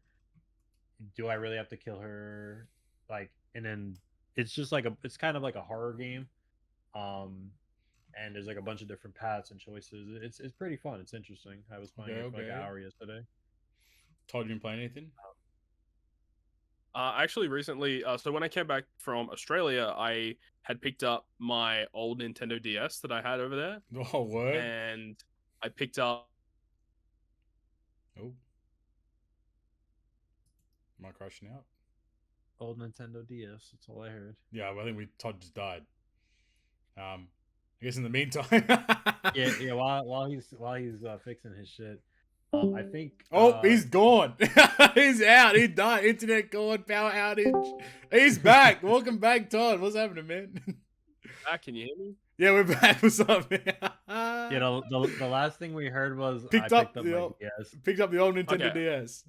Yeah, old Nintendo DS, and I started playing Pokemon Sapphire again. Yo, that's cold, dude. I love that. And so I've been doing some shiny, like a full shiny run, basically.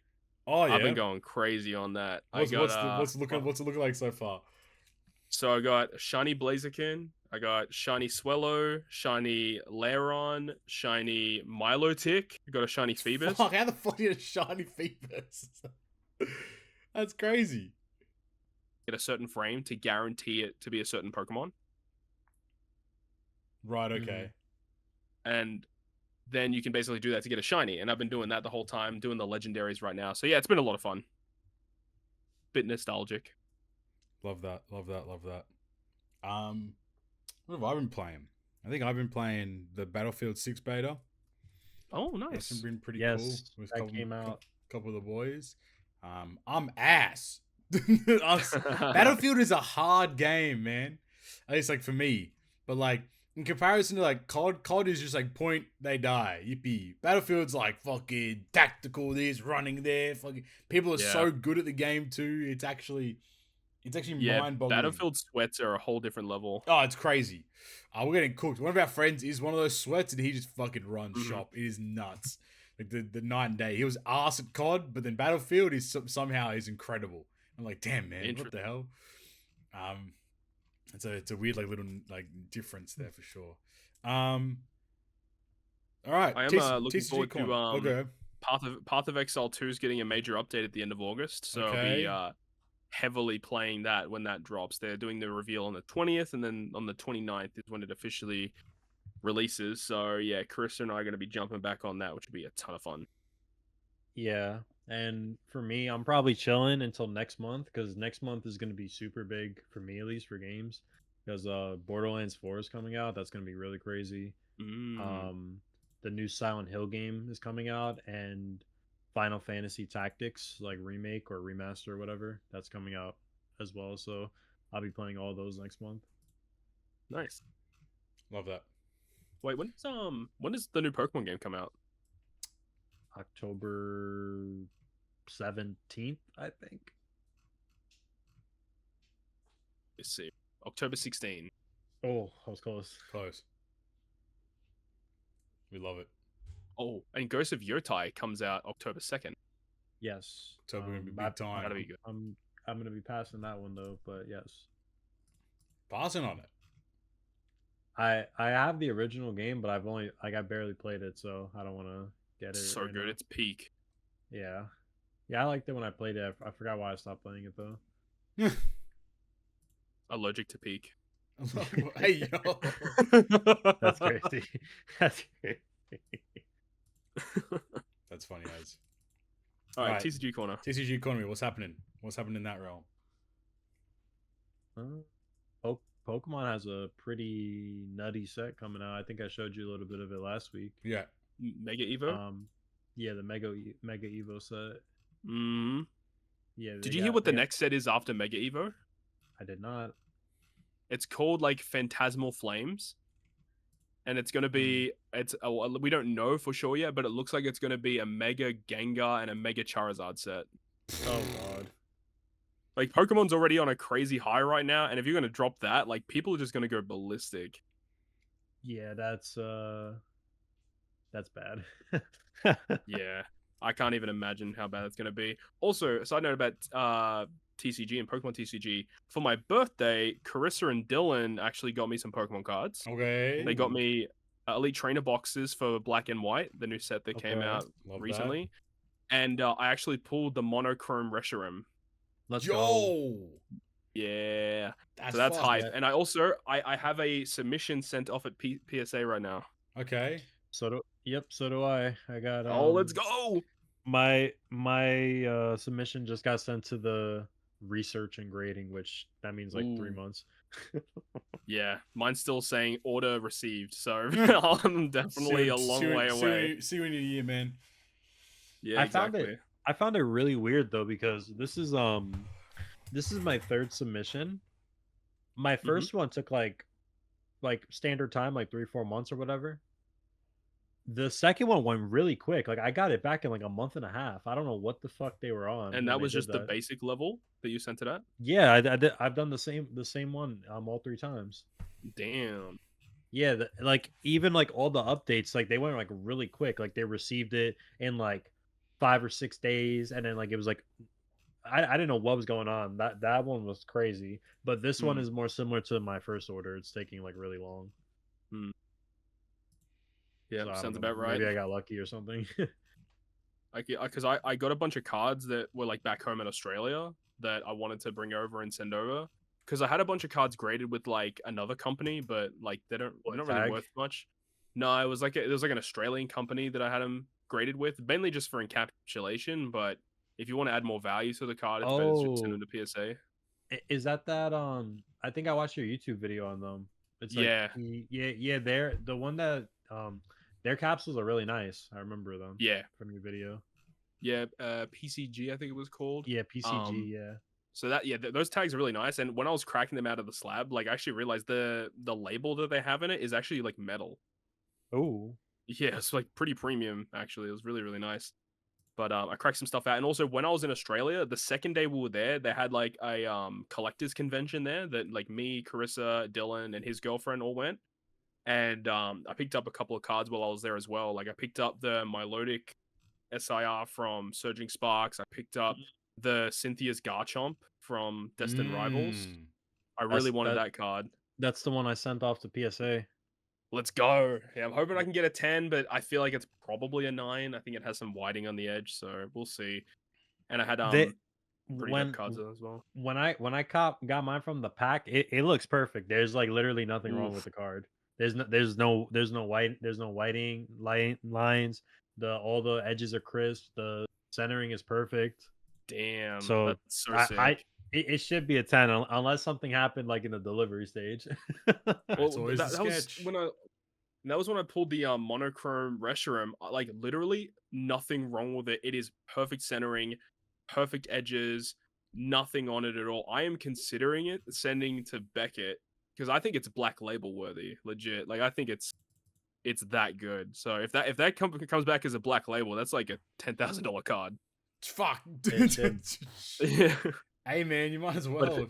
You might as well. I mean, it dude. might as well. Even if it comes back a BGS 10, that's still a very good premium on the card. But if it's a black Holy. label, like we're talking like big dollar signs. Bread. He's breaded up. But yeah, I don't know. Maybe I don't have a good eye for it though, because in my second submission, when I sent a lot of the Lily Clefairy set, there's like four of the premium cards for that set. I have them. They're perfect. There's nothing wrong with them. They gave them 9s.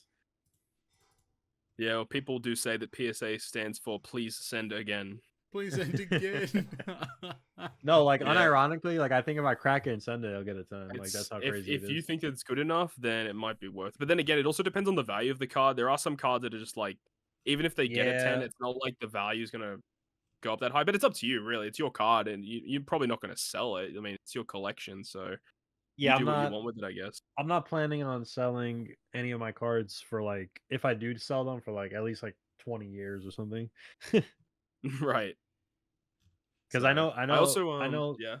I was gonna say, like, I know like the card market for like selling isn't like newer cards isn't as crazy as like the old school cards. It depends obviously. on what card it is. It can be quite Right. lucrative, yeah. But I was gonna say, like, I feel like down the line, like when these cards that we have are kind of considered more vintage, then I think they'll be worth more. Well, yeah, that's like even in 2021, like during COVID, like a lot of the cards from that era are like jumping up in price a lot now as well. But like it's Yeah. it's crazy. It's only been like 3-4 years, and like those cards from like COVID period were like those are extremely expensive now. Like all of the Evolving Skies cards are expensive. Like Moonbryon sells for nearly 3K US now as a PSA 10. Like that's insane. Jesus. Dude, that's And- it's crazy that you have a sealed box. Yeah, Don't ever open that shit, dog. Hell no.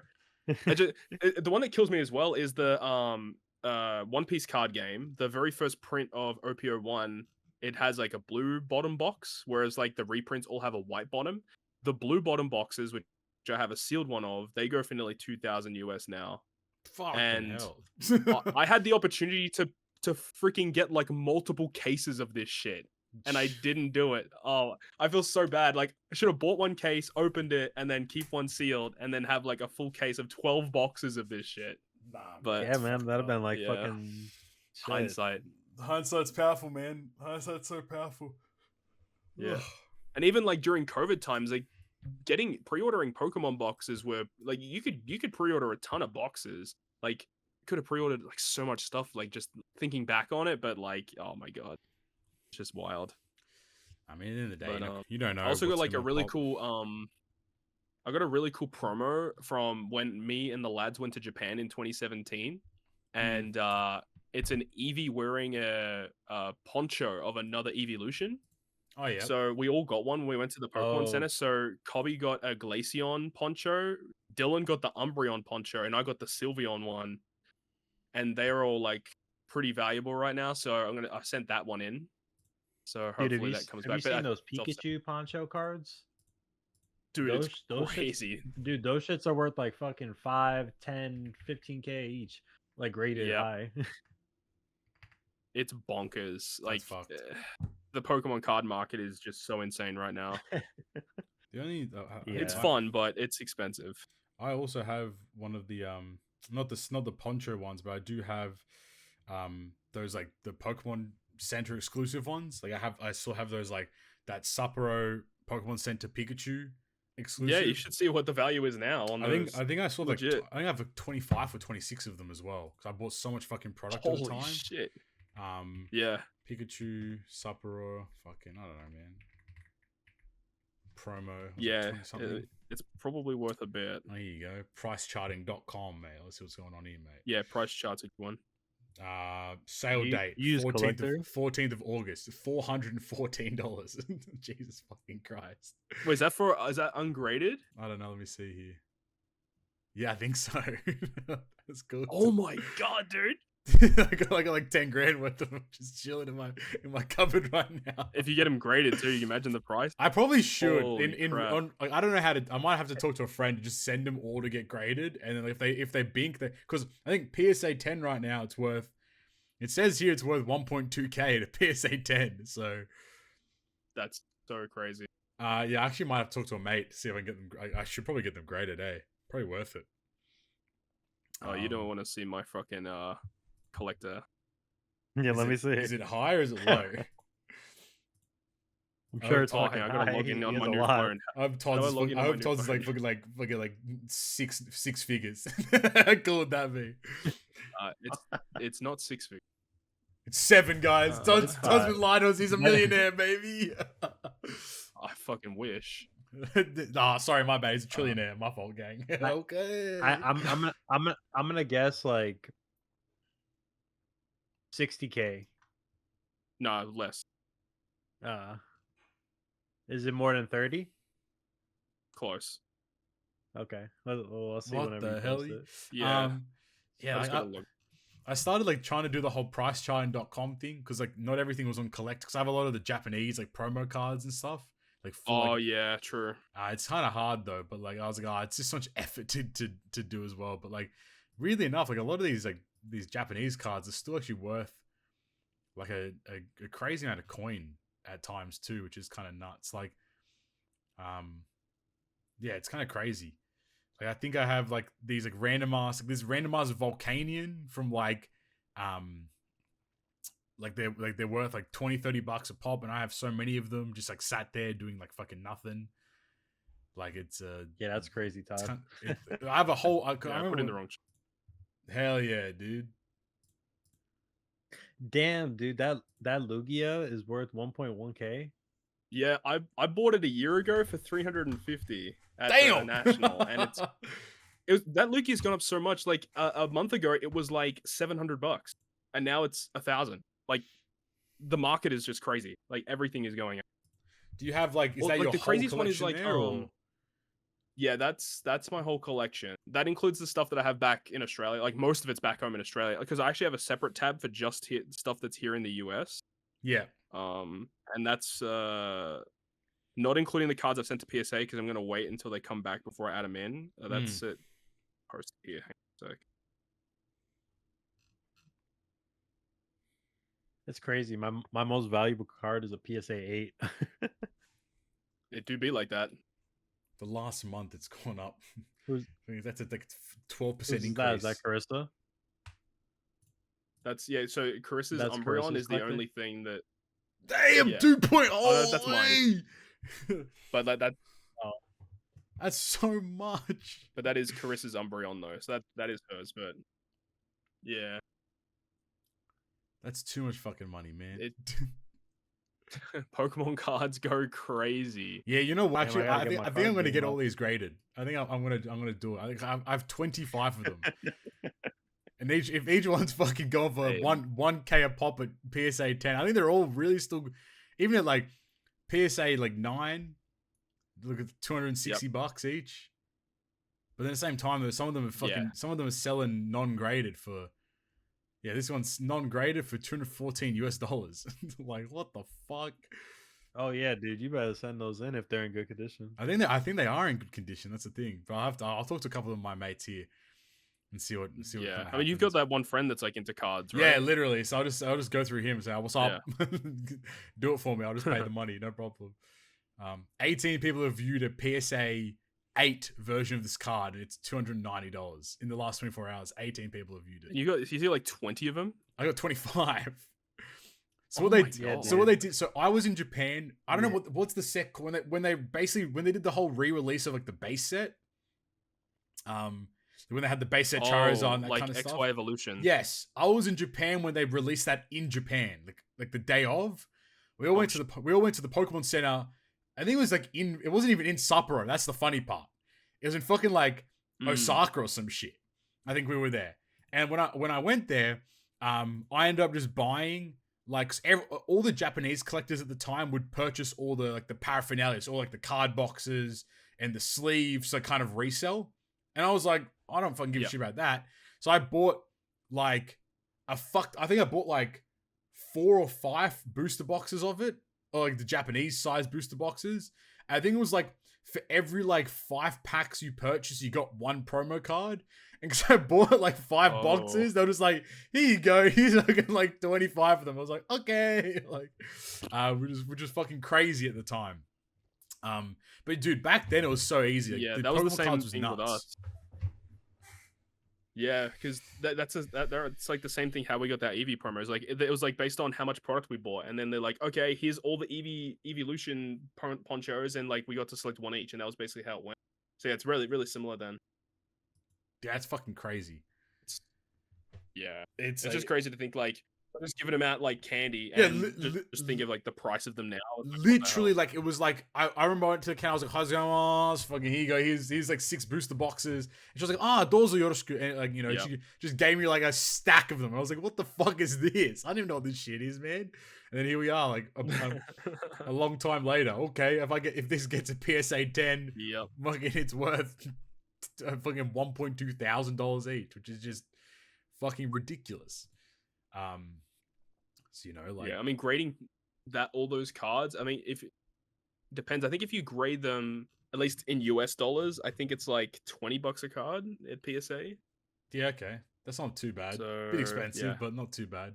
But you might as well at this point. Like, just sitting there. If only if like the quality of them's good enough, really. Like if you know for sure that like there's lots of damage on them, then it's not worth it. Because a lot of the times PSA 9s end up being like the raw price of the card anyway. It obviously depends. If it's like a vintage card, PSA 9s are like worth a lot. Interesting. But for like modern-ish cards, like PSA 9s, 8s are like worth the same as the raw card. So it's like it really comes down to like, is it even worth submitting? Because if you get the 10, yeah, that's where you get the premium, of course, but not always worth it to go for it. Dude, I'm just like I'm just looking through like some old school Japanese promo cards, man. Ash Greninja. Yeah, you probably have like a ton of like old good cards, right? Probably just like sat saved around. Or just those promos. I have a bunch of other stuff like just in binders and stuff kind of sat there, Yeah. Which is just nuts when you think about it, right? Like how much people kind of just have that it just exists. Like I even have like. Mm-hmm. Yeah, it's so crazy. I just have like a bunch of like random ass like Japanese promo cards that are just worth like $100 each, just chilling there. Like I'm like, damn man, what the fuck?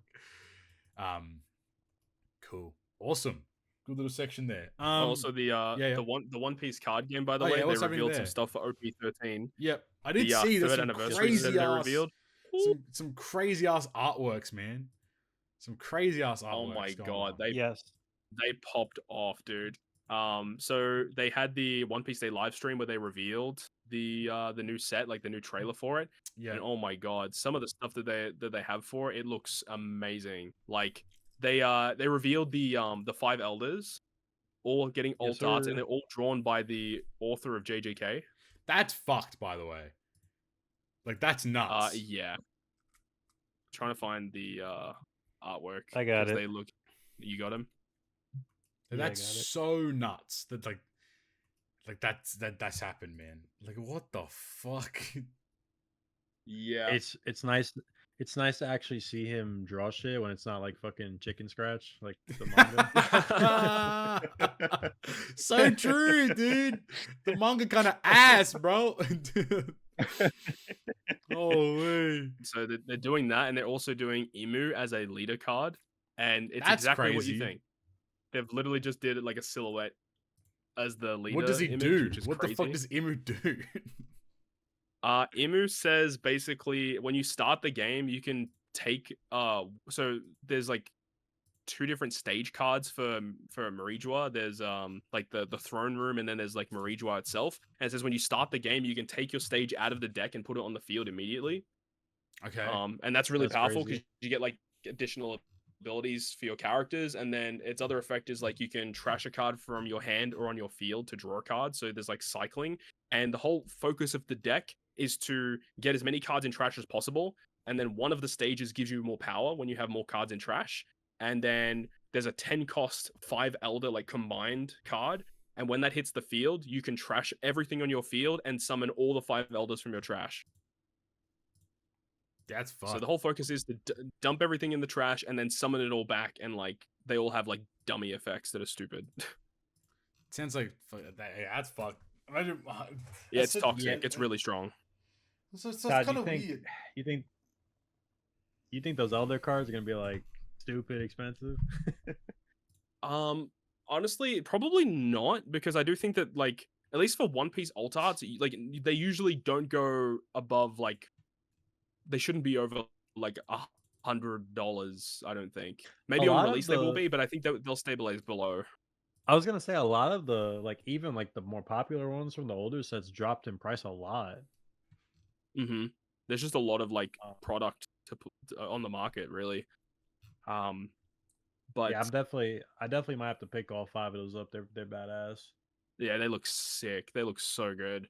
But they did there's like special art rares in the set. There's 6 different manga rares where there's like it's this set is focused on like Luffy, Ace Sabo, 5 Elders, and Roger.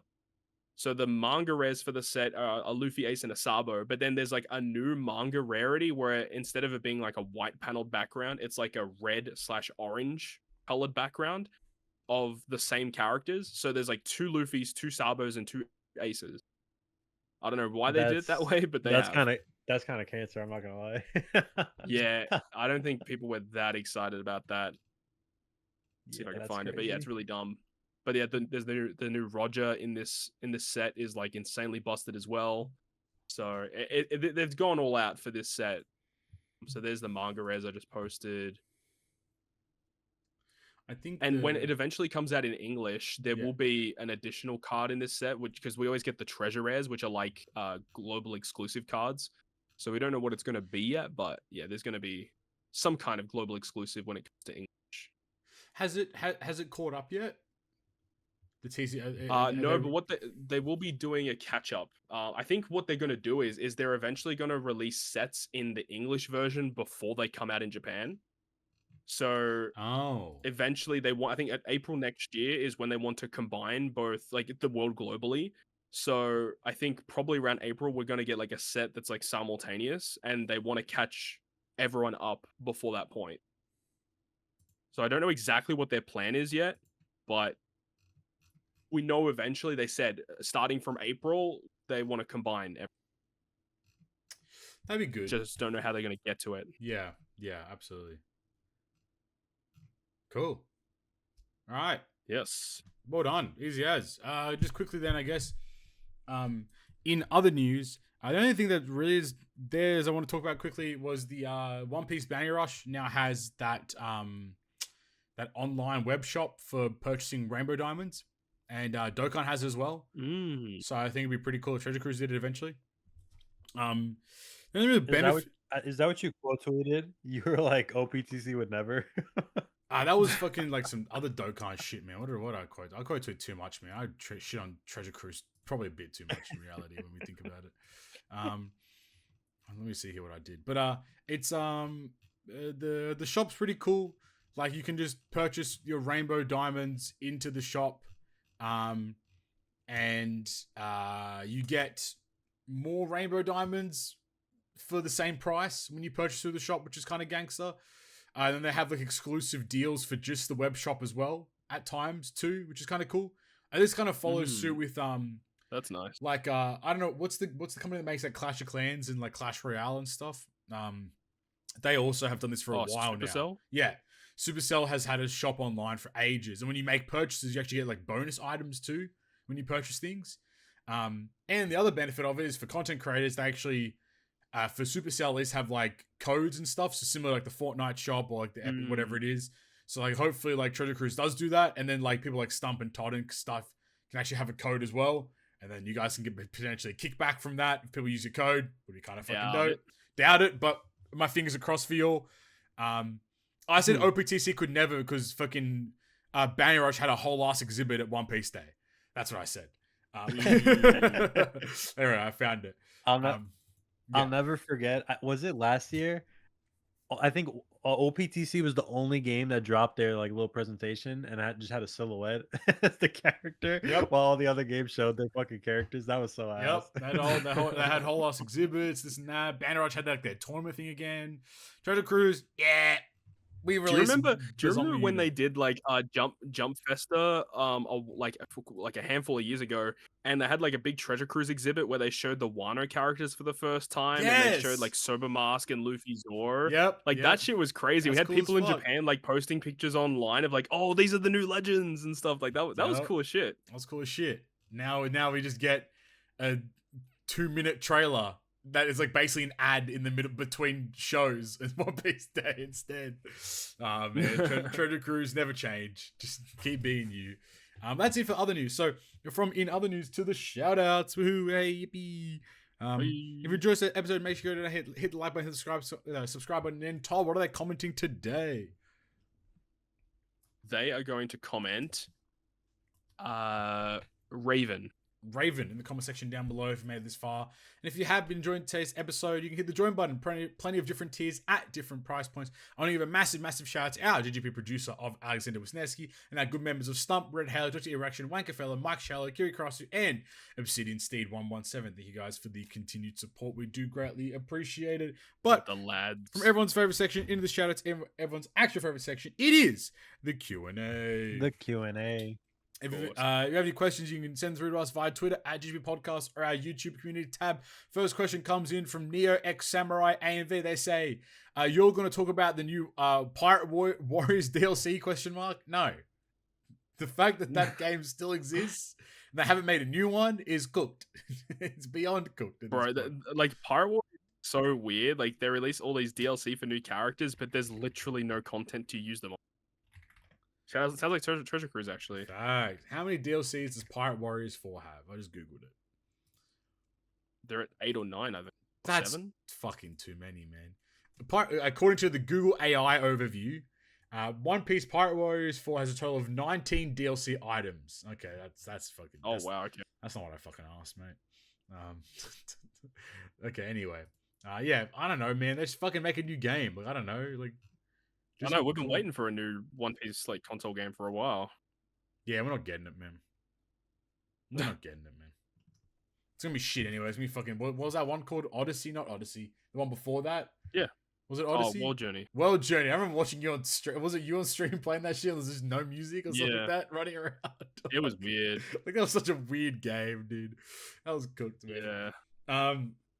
Next question from Steed.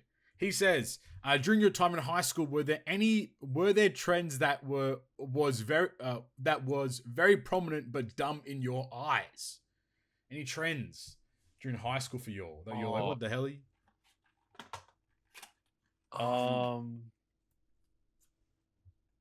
Do you remember the freaking they were like people used to make bracelets out of these like plastic band things? Yep. I know exactly what you're talking about. I remember those were pretty popular when I was in. Well, maybe that was more like a primary school thing, but I remember those were pretty popular. That's a very Australia thing as well. I don't know why. It just seems like it. Probably was. I don't know. When I was in high school, people liked wearing Adidas tracksuits. Were you in high school in the UK or some shit, bruv? No. People liked wearing Adidas tracksuits. People liked sounds like my dad. They played Flappy Bird. Flappy Bird. Oh my god. Flappy Bird. Dong New In. Also was Fruit Ninja. Fruit Ninja, cold.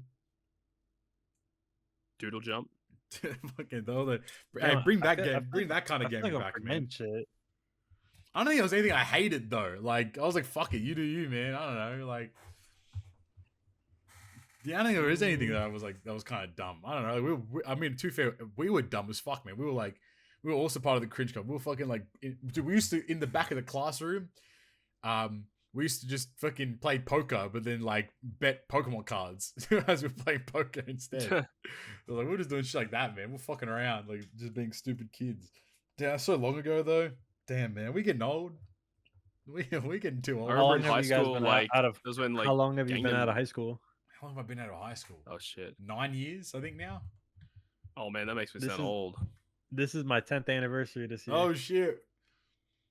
Yeah, mine's the 11th. Dang. Yeah, we old now. We're old now, fellas. You're 1 year older than me. I graduated in 2014. Oh, I graduated 2015. So I graduated 2016. Yep. There you go. Oh, yeah. Where did I think Knight's the same age as you, Flame? Or is the same age as me? Yeah, Knight is 2 months older than me. Okay, same age as you then. Okay, cool. Yeah. Damn, man. But we've been doing this. Actually, you know what? I forgot. Holy shit! I think this episode is our anniversary episode for the podcast. I think so. I think I forgot that. I hate that I type in Happy anniversary. I hate that I type in GGP podcast on YouTube and it comes up with a Guff Pass podcast, man. What the fuck is that? Who? Yeah, huh? That's some good, great, perfect, man. It's crazy. It's crazy to think that I just said that my high school anniversary was 10 years ago, and I think I started playing OPTC the year after I graduated. That's crazy. That's still crazy. here. Still here, still talking about that game, man. Okay, so it's next week. The first episode released on the 31st of August. So next episode we'll have our 6th anniversary. I just like going back and looking at it, like the old thumbnails are so cool. We used to have like the crew slot at the very bottom with everyone's faces. Oh yeah. And if someone wasn't here, you'd have bro. Episode 1 night not here. Of course he's not fucking here, man. Oh, Nothing new. Nothing new, nothing changed, man. So next episode we will have been doing this podcast for 6 years now. Holy shit. Let's go. Sweet as. All right, next question from Salty Lamb, Salty I Am 18. They say, do you have any idea as to where the August Super Sugo Fest will be moved to? I think I mentioned it before. But I still don't know what, like, do you know, Todd, why everyone's talking about this August Super Sugo Fest? Like, is it just because we've had it historically in the past? Or, like, what's the reason? I think that's pretty much it. Well, because, like, 2 years ago when we had, or 2 or 3 years ago when we had Gear 5, and then around this time period was when we had the film Red Sugo with Uta. And then this is also the same time period we had Luffy versus Kaido last year. So it's like, it's about that time where they usually drop something big. Right. Okay. Because I was we haven't gotten anything. I've been asking for so long and no one's giving me a straight up answer. Like, what the fuck, man? Okay, so in 2022, it's just literally historic. Like that, there's no reason. So 2022, we had Uta, and we had Film Red Shanks, and we had Film Red Luffy, and I mean, Film Red Luffy was in September, but same shit, I suppose. And then we had, can you believe that we had Kawamatsu on the 4th of August, and that led into Gear 5 on the 5th of August. Like, what a weird time that was, man. We had Gear 5 in August 2023, and then last year we had Luffy vs Kaido, Oiran Yamato, and Blackbeard vs Law. And then that led into Shanks vs. Kid. Mm-hmm. And then, bro, that was fucked. What a fuck time that was. And then, like, literally 2 months later, that led into Roger Rayleigh Gaban anniversary exclusive, Halloween Uta, which made no sense still. And then a month later, it was Kaido and King, Big Mom Katakuri, Odin, Kinemon, and Dendro. What the fuck? That was cooked, man. Does that mean half Annie's life? Because that's the thing. That's so cooked. Yeah, because we're so close to half Annie, because that's November 11th, November 12th. Pretty much, yeah. So it's I don't know, because we got September, October. That's it. They could do it like late August, early September ish. It could still fit as a big banner, maybe. I wouldn't be shocked if end of month was this quote unquote anniversary. If it was an anniversary Kuma, or like not anniversary, but a Super Suga Fest Kuma or some shit. Like that, or maybe they even bring in another Gorosei. I don't know. They do some of that. I don't know. Probably not, but they could, because we are close to like the Gorosei showing up. Okay, well maybe that lines up really well for them or some shit like that. I don't know how many episodes away we are, but you like it's with like a handful of episodes away. I'm pretty sure. Yeah. Okay. Yeah. Okay. Well, yeah. Likely, if they do end up doing it, it'll probably be end of August then. I hope they don't, because that'd be great. People just keep saving a fuck ton of gems. But they probably will do it end of August if they do. Just how do you think they're even going to do, like, when all the Gorosei show up? Do you think they're legit just going to release 4 Super Sugos? I think they'll do like a 2 and 2. Like they'll like do the 3-part banner or some shit. Like, what was the anniversary this year? It's like fucking like 4 parts, right? 1, 2. It was 3 parts, and then you had anniversary exclusive. You had Kuma. Oh, sorry, the after party was Dragon, I suppose. I mean, they could just fun. Yeah, it's still fucking stupid. But I think they definitely could do like, I reckon they could just do like 2 and 2, or they could just release here's 4, or do what they did with 10th anniversary and just say here's 4 Super Sugo Fest units, or some shit, or like whatever, and then just have them all released at the same time. I don't know. They could do like, yeah, I think they'll release them all though, 100% at the same time, or they might periodically once a month. We'll have like 4 Subsuka Fest back to back to back, kind of like that too. Oh jeez. Alas. Last question from Wankafella. He says, "Hey fellas, the whole Kuma and Bonney story has really hit a nerve with me. Being a dad, I completely understand what a father would do for the sake of their own children. If I were Kuma, I'd do the same thing. Has there ever been a story in One Piece or any other anime that really struck a chord with you guys? I don't know if Knight has a sister, but I hope he doesn't say some anime like My Little Sister can't be this cute. That's fucking crazy. That's outlandish. Knight is not even going to protect himself when he says that shit, man. Any sort of anime story that struck a chord with you guys? Shit, like every show I've ever Every seen. show I've ever watched? Yeah, man. Trying to think now. What have I fucking read or watched, man? I gotta go on my anime list. Death Parade was pretty good. Okay. Let's see. Yeah, I like that one. I think for me it's probably been like more so I think manga more than anything at this point now. I read more manga than I watch. I don't really watch much anime anymore. I read a lot more. But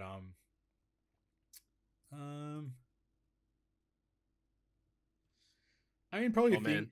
Denji from Chainsaw Man really struck a chord with me just after some boobies. Fuck, bro. Have you read Chainsaw Man? Are you still reading it? No, not it's current dog. stuff. I don't know what the fuck's going on. Like he's just making chapters now. Like none of it makes any sense. I think I'm dumb. I don't know what the storyline is anymore with Chainsaw Man. It doesn't make any fucking sense. Because that exists. Yeah, it kind of should have just ended when it ended, right? It should have ended at. It shouldn't have started a second core. No way. It should have just ended there. Yeah. No. When gangster as fuck. I mean, there's just a lot of like anime about like, you know, pursuing your passions and like being yourself, like, and just trying really. Like, I think like A Place Further Than the Universe. That's a really good anime. The one where like this girl wants to go to Antarctica. There's just she wants, and then like she ends up going there, and it's a really cool experience. And I'm like, yeah, that's pretty cool. Just pursuing shit because you want to do it. I'm like, that's pretty gangster. That's probably what I'd say. Stuff like that. Flame, do you have anything in particular?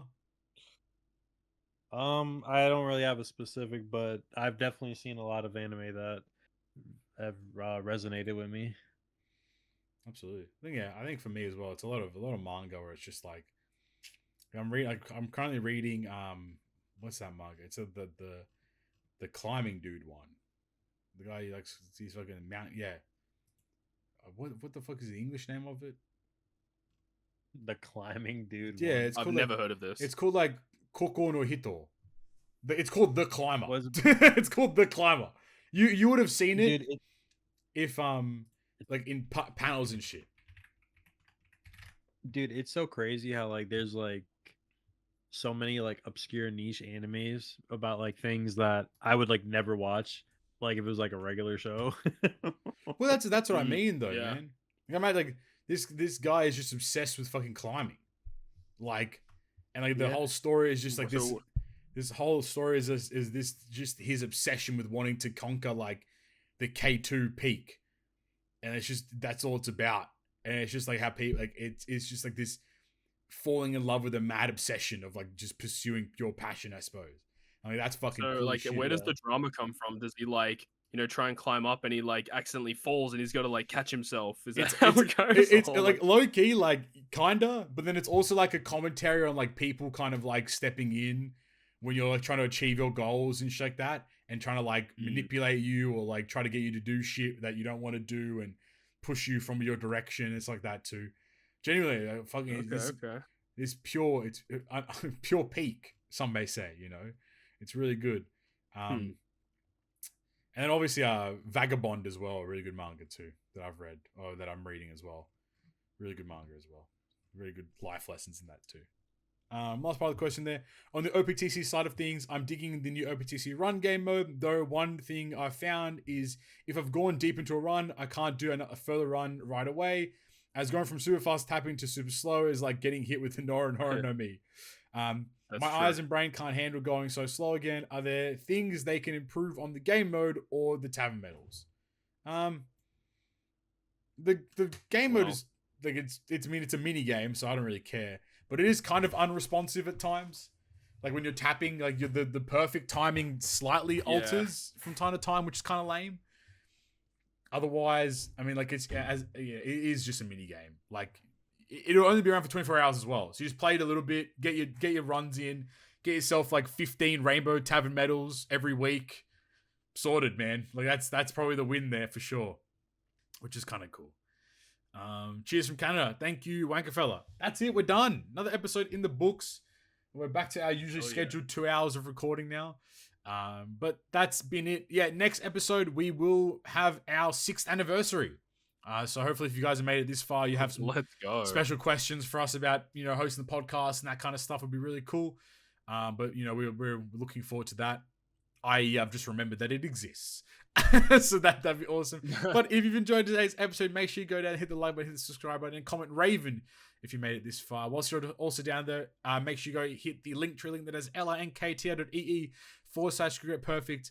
You can find all of our socials, that being Twitter at GGP Podcast. You can find us on all of the audio platforms that you desire to listen to us on. Further to that, keep scrolling down there. You can go to all of our YouTube, Twitches, Twitters, all of that kind of fun stuff. Make sure you go like, subscribe, donate, follow, and be very supportive as you are with this podcast. But with that being said, I'll be Captain Poppy, joined by Flame and Todd. Thank you guys. So talk to you guys next time. Peace. Bye.